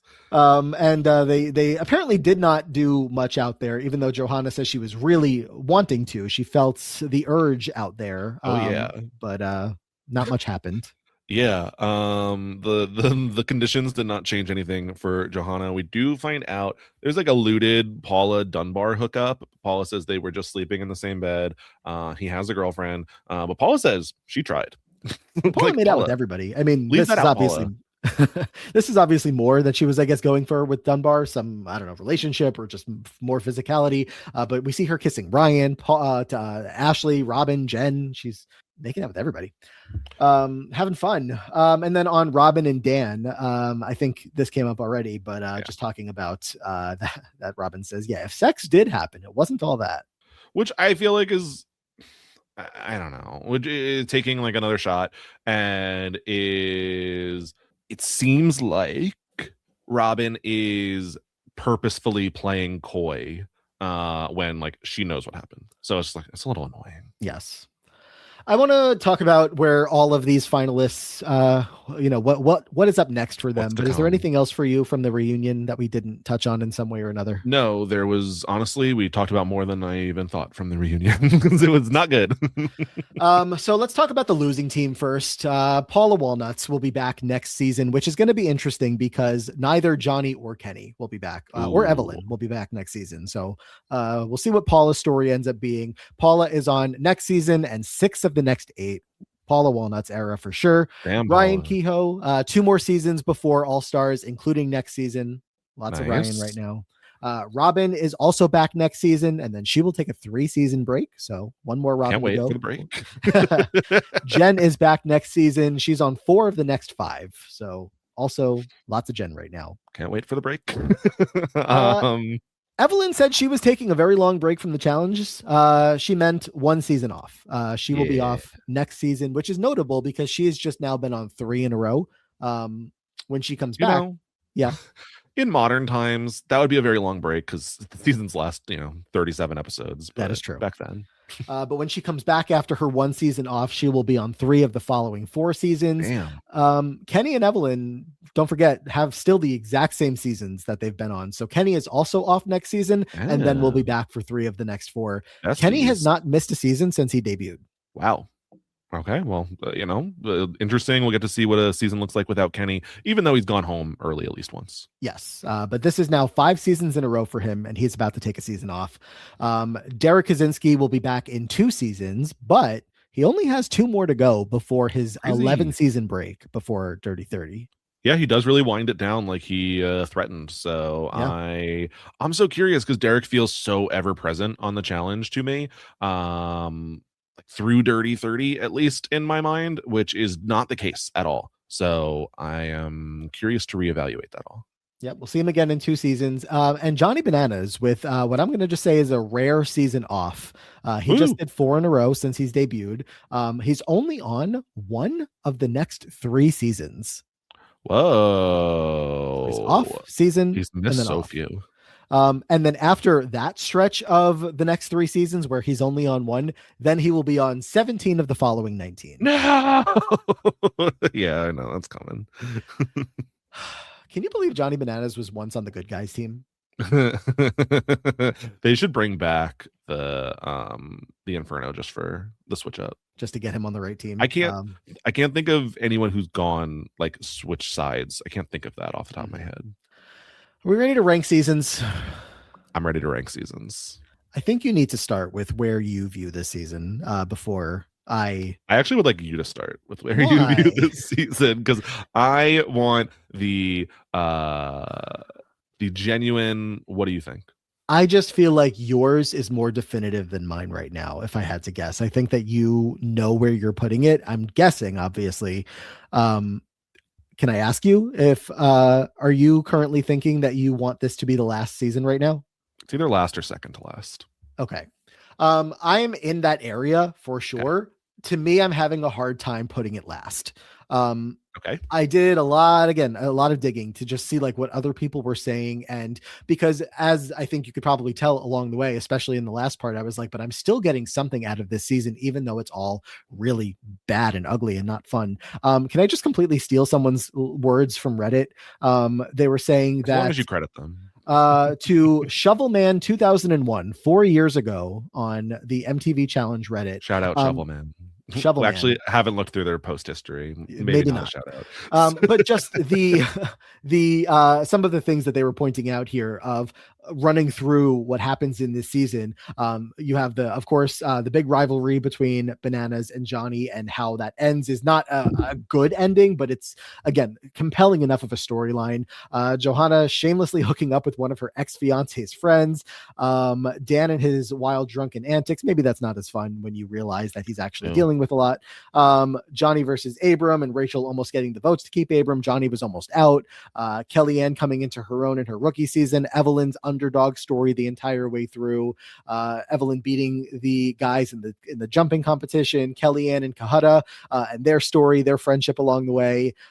Jen and Rachel's hookups. This guy's crediting, or this person's crediting. And then Dunbar and Paula getting their comeuppance. This person puts on their list. So I just wanted to point out some of the specific things that maybe I wasn't remembering right off the top of my head, that again make me feel like I don't know if I can say that this is the worst season that I've watched so far. Yeah, I understand that like things happen, and I think that some of those are good examples. Some of those are not super fun for me. The thing that I come back to with the island is just how it ends invalidates so much of the season for me in terms of like anything that was good is bad. Like we said, even some of the eliminations are recontextualized, and like these people weren't really like trying to win. It almost feels like there are so many people that are just completely purpled. We have no idea what any of them did until their elimination episode, where they go home largely unceremoniously. There are people that are quote in the alliance that we'd have no idea what they're even doing there, and yet they had some type of storyline. At least we have the only like quote unquote good storyline of the season is Evelyn standing up to the bullies and then is accused of selling out at the end. So even the Evelyn stuff in retrospect doesn't really hit that hard for me when I know, yeah, she steals Banana's key, he takes it back one episode later, and then she aligns with him moving forward. It's not that compelling for me, even in the moment. So I feel like The Island is a season that is even worse on a rewatch. I totally hear you on all those points, and I don't disagree to a very large extent. Where Yeah. I'm coming from is looking at the list of what seasons there are there, and at the very bottom right now we have the Gauntlet. I can't even, I really want to, but I can't even say like, oh, but the threesome is on that season. It was so quick, nothing even happens. Like the biggest story is like Sarah Grayson, which is almost funny. She's the outcast of that one, and we're talking about Evelyn, Yep. the outcast of this season. Both seasons are so fueled in misogyny Yep. that's the entire way through. So when you're comparing two seasons that suck for somewhat similar reasons, for me, The Island has so much more going on than the Gauntlet that I am going to be almost bored and upset watching the Gauntlet, where I'll just be upset watching The Island. So for me, I would have it above the Gauntlet. I think I would rather rewatch The Gauntlet at this point. Maybe that's just because we're further away from it. It's funny because I don't think it's nearly this low on a lot of people's rankings, but I agree that it doesn't click for us whatsoever. I think that the Katie versus her team, somewhat interesting. I think Coral's spider bite in the finale, very iconic. So at least it's this huge moment, but it does not carry the season. No, and if we're talking about iconic moments in the final, just watching Paula sit in the treasure chest for like 2 minutes is blows that I out of don't. the water. I think that the spider bite is more iconic to the show. Well, I don't like to see Coral in pain, so But you love to see Paula in pain, apparently. no. So to me, I would put it above the Gauntlet, and I would say for me, I would even have a conversation about Extreme Challenge being worse than The Island, because again, I feel like there's just less there going on that I find The Island to be more compelling. And personally, I would put it above those two seasons, but I could also meet in the middle. Yeah, I'm like refreshing myself on everything from the last, those bottom couple of seasons. Anyone who does not remember the Extreme Challenge season 4, that was Christian and Ayana stuff was not good. There was like Susie feeling very weak in her first challenge ever. Julie's personal journey was super interesting, so I think that is a point. As much as it's not always fun to watch, it is Like interesting. half the team, it was like, wait, who's Emily and who's Michelle? Yeah, no, I agree. So there Yeah, was but just like, on again, the moments island, of, it's who's Ryan, who's Coley, who's yeah, I mean, I do feel like we know them a little bit better to know at least that they exist to an extent when we're watching them. So again, that's just where I would put it above how much those two is seasons, and I would stop there. I would I'd put it below Extreme Challenge personally. Okay, but above the gauntlet. I'll allow it. Even I would probably put it last, but we'll compromise. Okay. I mean, maybe I'll revisit the gauntlet at some point and see if I have any desire to change my mind about anything there. Perfect. And maybe if you do too, obviously. But right now, I don't know. I'm not feeling like I felt good with it being dead last so far. Yeah, I get that. But it's obviously not a very fun season, fun watch, all things considered. Neither are. So I'm not going to be revisiting anything anytime soon. right.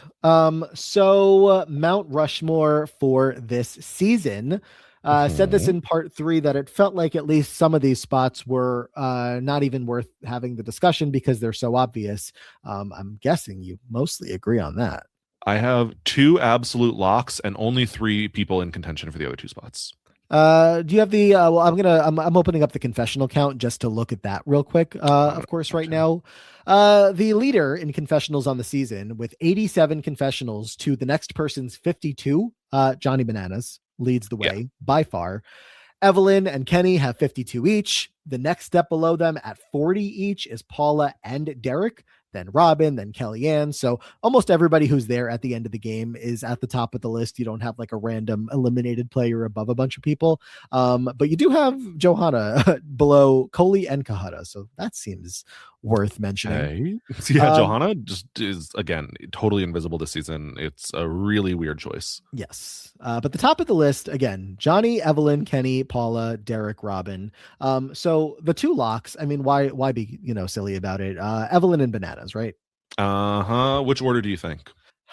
I don't want Just to out give of Johnny the first curiosity. spot. Okay. I genuinely I do do feel think like this is his Evelyn. season though. It is, but I don't want to give him the first spot. Okay. We'll do that. But am I writing Bananas or Johnny? Because this is his first I think it has to be Bananas so we don't get confused. Yeah, I agree. But he is much more of a Johnny to me this season than he is a Bananas. Easy. It's a little strange. Like he shows up as John, here he's Johnny, and eventually he'll be Bananas. Okay, so you said you had 3 names for the other spots. I do. I do as well. Okay. I don't know if they're the same 3 names. Well, let me tell you that I separated them by tiers. Maybe they are. The only other names that are not those 3 names, but I had even close to consideration, are Kellyanne and Dan. That they're not in my 3, but they're closer to in than they are out. Kellyanne's in my 3.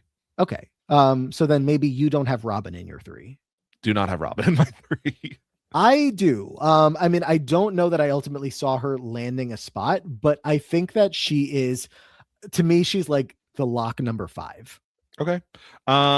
Interesting. I feel like for Kellyanne, for Robin, it's always like she was always the C tier storyline of the season at best. Whereas I feel like there were multiple episodes that Kellyanne was literally the like number 1 A storyline for a decent amount of the season. There's so much discussion on how they need to get Kellyanne out, how she's useless, how she is the victim of so much bullying on the season. She comes back in the reunion and delivers such a performance. I feel like Kellyanne is the star of so many episodes, whereas Robin is the 7th most important person at best on most episodes.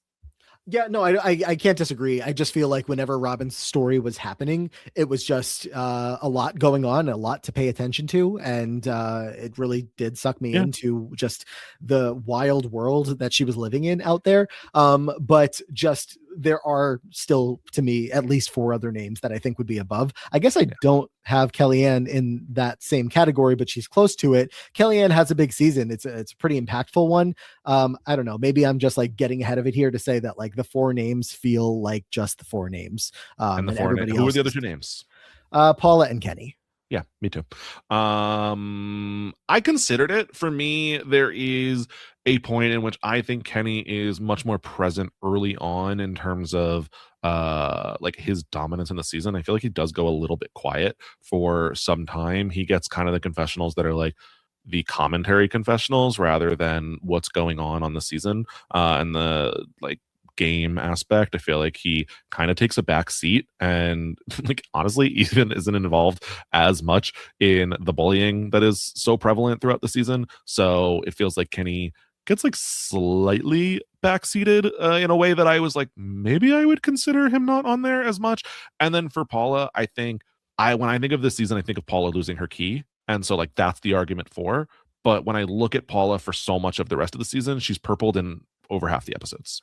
I mean, it's the same reason that Big Easy ends up on for last season. Yeah. In almost the exact same way of just like the closing chapter of this book. And as we go from the very obvious storylines of this is all about Evelyn versus Bananas the entire way through, in the final hour, we switch to the storyline of Paula versus her friends because they leave her behind, abandon her, and make her absolutely regret every life choice that she's ever made along the way. And of course, the reunion is much more about Paula and the betrayal than it is about Evelyn, who now is just, she got her win. She's happy. She's fine. She's good. She's explaining herself, but it's still, that is too iconic of a thing that happens here for me to not think that Paula has to have a spot. And for Kenny, I just think, I mean, while I agree that he falls out of the main narrative to much to Banana's dismay, he's still right alongside him. And these two are, it's to me, it's like last season we gave Evan a spot and not Kenny, even though they're always in lockstep. But as described many times by the cast, by us, this season is the story of Johnny and Kenny being dicks to everybody and controlling the island from day one. And then the feud with Evelyn only shines more on Johnny because he is being more overtly a dick. But Kenny is still there right next to him every step of the way. Do you have Paula or Kenny first? I have Paula. Okay, I'm down for that. I do think, like we said, she's not necessarily the biggest character throughout the entire season, but what happens is so iconic to the franchise that I don't disagree. Yeah, so sorry to Derek not getting a spot here with his winning team. Like this could Never be was. just the winning boat. That Evelyn, Bananas, Kenny, and Derek are the Mount Rushmore. But no, Paula. Look, Paul, you got something. You got a spot on Mount Rushmore here, and that is her first Mount Rushmore appearance. Her Go. and Bananas both making it for the first time. Also, Evelyn making it on to a Mount Rushmore for the first time. It's her, I think, 4th season, and Kenny is 5th. Kenny is now on 2 Mount Rushmores, and Evelyn just got her first. I would say that both Kenny, I mean, honestly, all 4 of these people in Evelyn, Bananas, Paula, and Kenny have been much more the support characters for a long time. Kenny got a lot of confessionals, but it was still like goofy, making fun of, like joking. They were never like the drivers of the season as much as they are here at least. So interesting to see. I feel like we're almost entering a new era. We are. And that's exactly what I was going to say. People were, when I was reading people's summaries of how they felt about this season, it's not a fun watch, but it is extremely important to the series as a whole, because a lot of the storylines that are about to play out with these people going into the next however many seasons, and for some of them, of course, they're going to drop out, but like just this really catapults stories going forward. Yep, so I don't disagree. You want to start with the men or the women? We can start with the men. Men, we have the Miz, we have Any, Kenny, and CT. My first question Any. to you. What? You said any. You said any. No, you said any, Kenny, and CT. Oh. Unless I misheard, but that's what I thought. Miz, Evan, Kenny, and CT. There we go. I'll believe you because sometimes I just say things. But my question to you is, this is the first season we are seeing Derek back since he came off. I know you didn't totally support the decision when it happened, but it happened. Where are you feeling with Derek right now? So for me, I would not have put Evan and Kenny on last season. Was like my feeling. My feeling was that Derek, I think, is still important. I think there's still so much reverence for Derek, and I think that's really played out on this season, where though he's not a huge character, it's just in a way of, and everyone loves Derek, and we don't need to really talk about that too much because it's just known. And like, he's a good guy, and he's respected, and he's this. Even despite ending up on the badasses team, he's a good guy. And so I think there just is this reverence for Derek and this reputation of Derek that has still held through, but he's not like the most present character on the season by any means. Yeah, and so to me, I just like have no case for him earning a spot back. I think last season you were more Evan than Kenny deserves a spot. Firmly after this season, would you? Is there a world that you feel like Kenny doesn't deserve a spot at this point? No, if I had had it my way, it would have been, honestly, Derek would have still been here. Starting to teeter out. I think that we would have seen like, okay, Derek is winding down on this Mount Rushmore potentially. But I would have been giving Kenny Darrell's spot, unfortunately, at this point. I think Kenny has now come into the forefront as like, this is a leading guy of a season. I think Evan has been there, but it's not been like as iconic for me for whatever reason. He hasn't locked it in. Whereas I think Kenny is firmly like, this is the guy for MTV right now. Yeah. I feel like I mean, obviously I was the one pushing for the names that we got last time around, but I just feel like certainly at this point, I don't feel like any changes make sense here. The only name that I guess is worth mentioning, even though it was like the worst showcase in being a human being. Johnny Bananas, of course, has his breakout season here. And the only reason that I mention him at all is because we know he's going to end up on this list at some point. It certainly is not going to be after his first breakout season, where, Evan and Kenny have had a lot of shine for so far in their time on the show. CT, obviously, even further back, historically speaking, and The Miz is The Miz. So while, again, I'm sure he's taking a spot at some point, it's going to take more than at this point, just one strong season. If this was season 5 or 6, yeah, put him right on there. Puck got a spot after one season. So of course Johnny would, but we are deeper into the show at this point, and it's going to take a little bit more. I mean, look how long it took CT, and I think that CT's early seasons are much stronger than Johnny's early seasons. I think Johnny is someone who has a huge season this season, but I mean, honestly, even in forecasting for the future, I don't think Johnny becomes like the guy and important to MTV in the way that Kenny and I think Evan has become for a while. Yep. The only other person to talk about for half a second here is Abram came back to defend his spot or to try to get his spot back. And then he said, nope, I'm good. Does damage to his reputation. There are times in which I think you come on and you defend your title. And I think that there are times that you would have been better off not being here. And I think that's this one.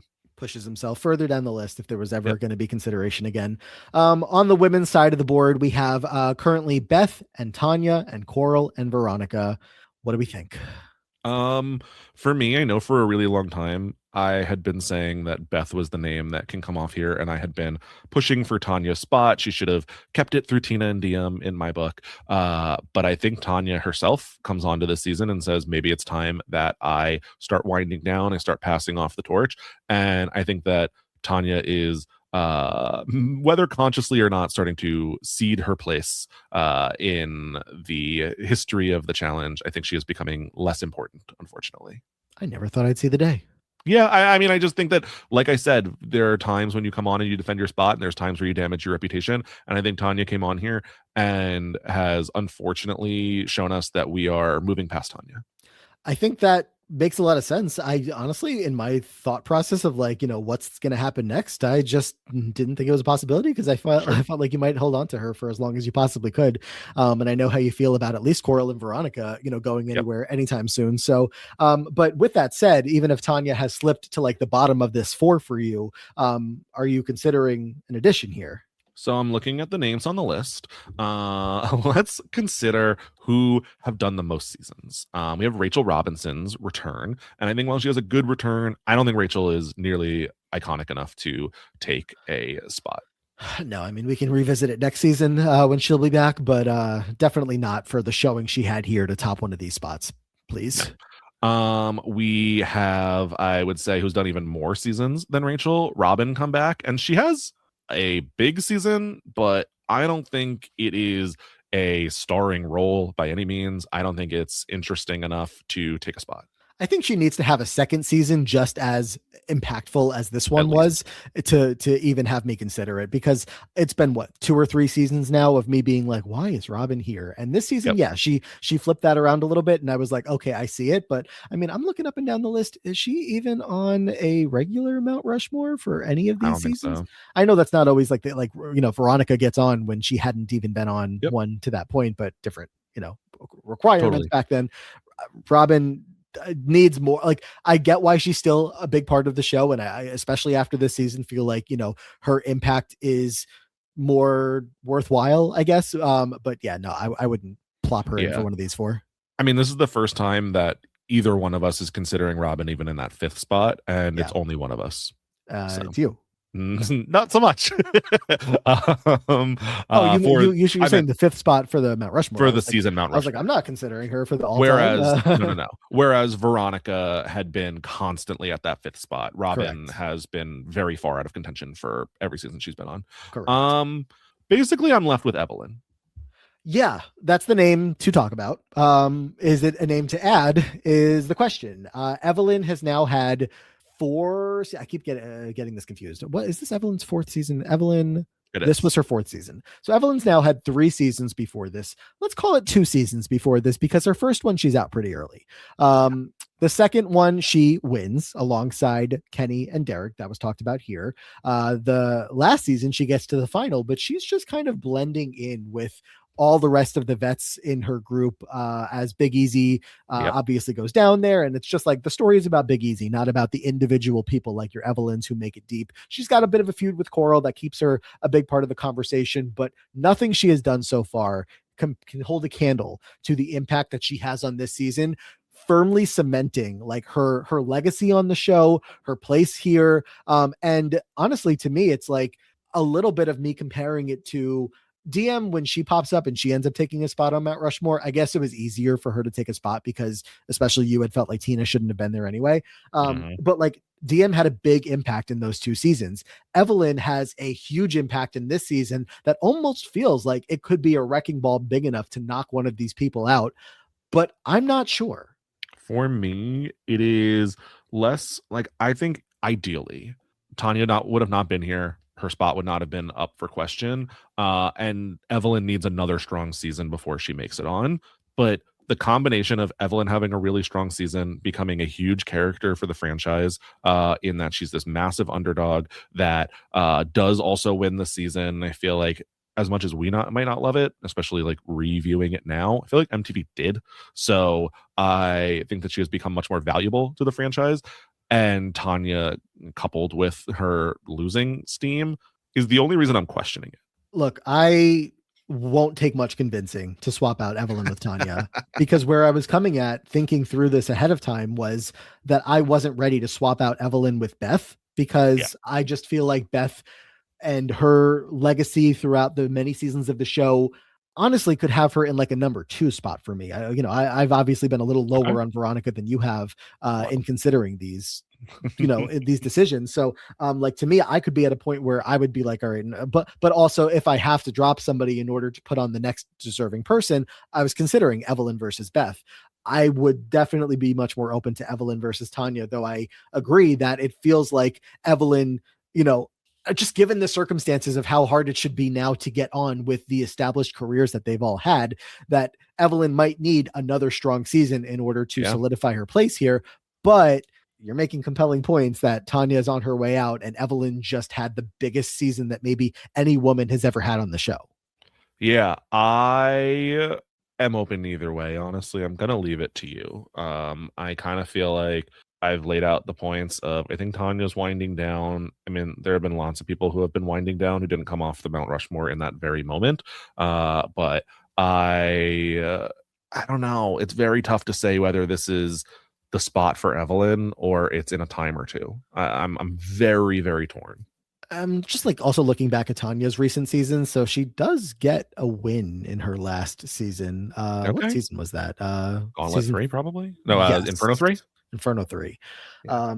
So like obviously, finally getting on the leaderboard is worthwhile. I mean, a couple of her seasons are in the early ones, and just even being an OG at this point still gives her plenty of street cred in my mind that Evelyn can only continue to hope to earn. I guess my worry is also that like I don't know how long beyond this point it would take to get Evelyn a spot if we waited longer. And this was a huge season where, like, if I'm watching this show as a fan back then, and you can speak to this much more than I could, I would be dying for the next moment that Evelyn pops up on screen because I need to know what happens next. And it's not going to be next season, but I imagine when she does come back in 2 seasons from now, it's like, oh my God, the star of the challenge, modern times, Evelyn is back. That's also more of like the what have you done for me lately that you don't like. So, Yeah, this is tough. I mean, I also am looking at the men's side of the board, and I know that it's easier for Evan and Kenny to have gotten their spots because the men's Sure. side of the board was weaker, but also just like defining where we're at right now in the show, it feels like it would be. I Yes. I think she's on. Okay. I've thought about it.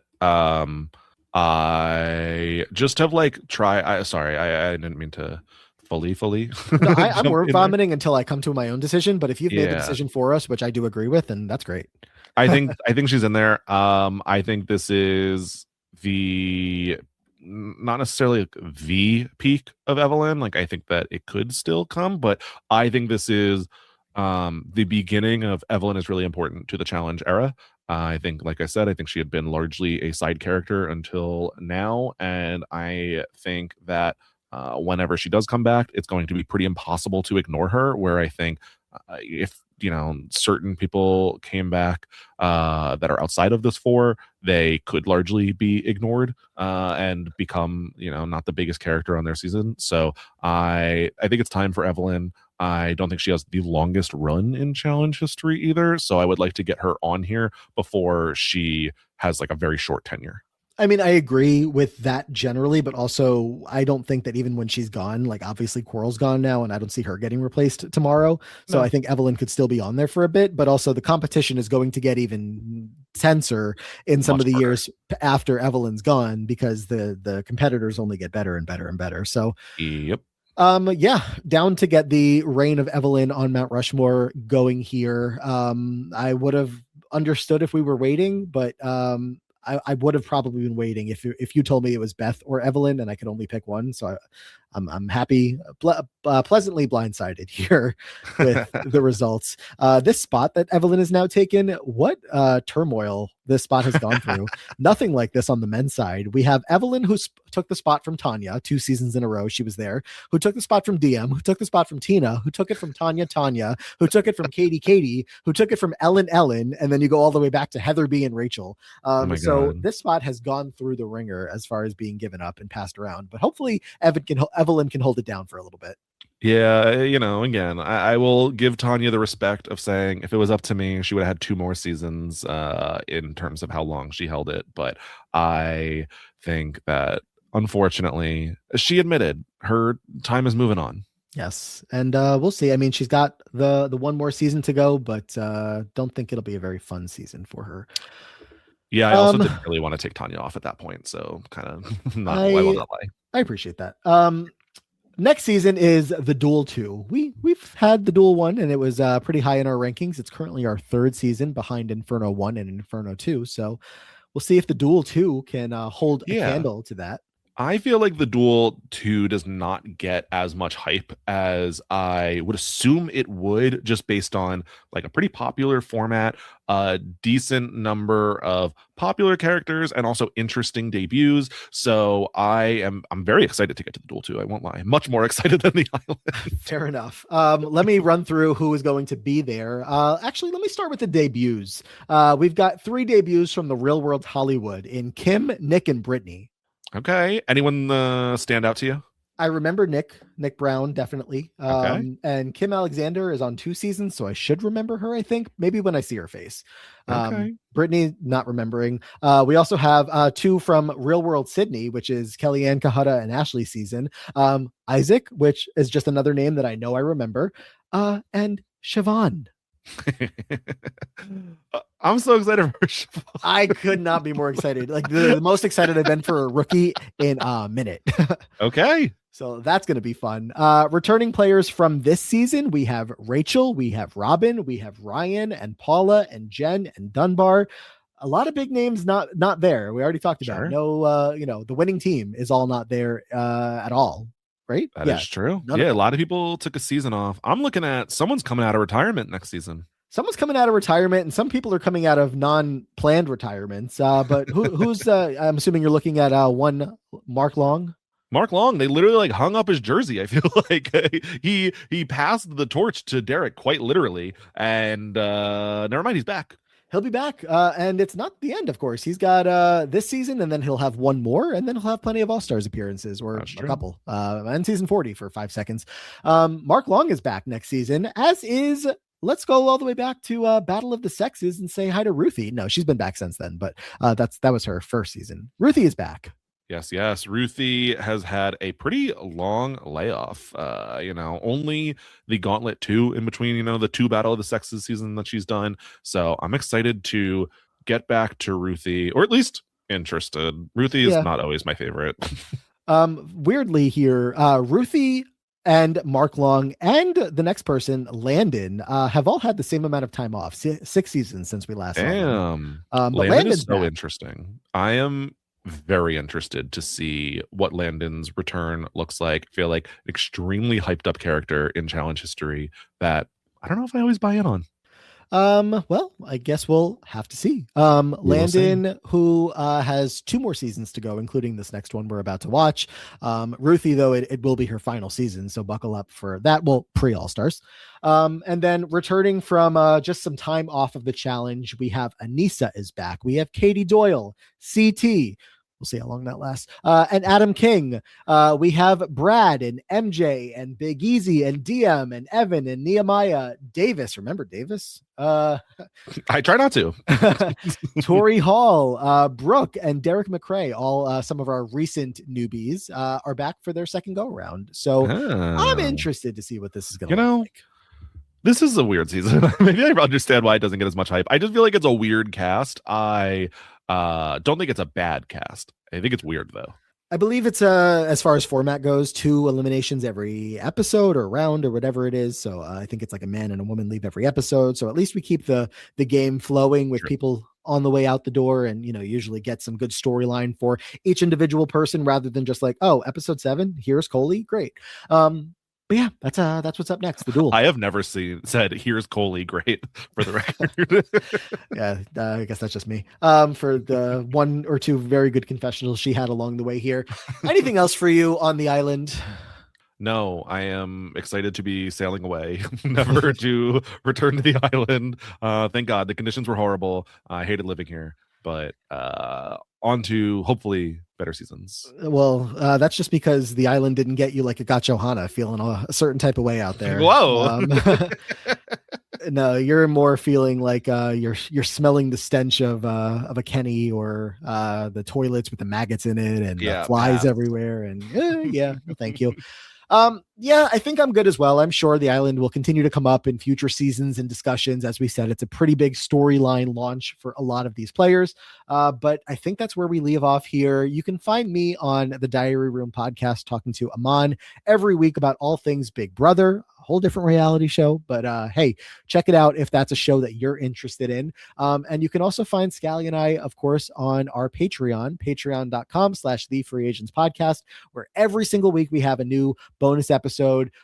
We are always talking about whatever else is going on in the world of reality TV, challenge off-season stuff, including right now season 42 is currently filming. So we're talking about the cast as they're out there, as we get new news about the cast, which is all spoiler free. So no worries if that is, that's where you live, because that's where we live. But that is that. Plus, these episodes go up early and ad free and all that fun stuff. Anything else on your mind today, or anything to plug? You can find anything I'm usually doing over on the socials, including I am going to be guesting this week talking about Survivor over on the Let's Chat Reality podcast with Michael and Molly. So go check that out. Super fun. I'm very excited. Will that be last week by the time this one comes out? Yep. Go check that out. Go check that out and hear all about last week in Survivor. But obviously, check it out. All right. Well, that is it for now. Thank you all so much for checking this one out. We'll be back very soon with The Duel 2. Can't wait to get off this island, like Scally said. But until then, take care, and we hope to see you all in the future.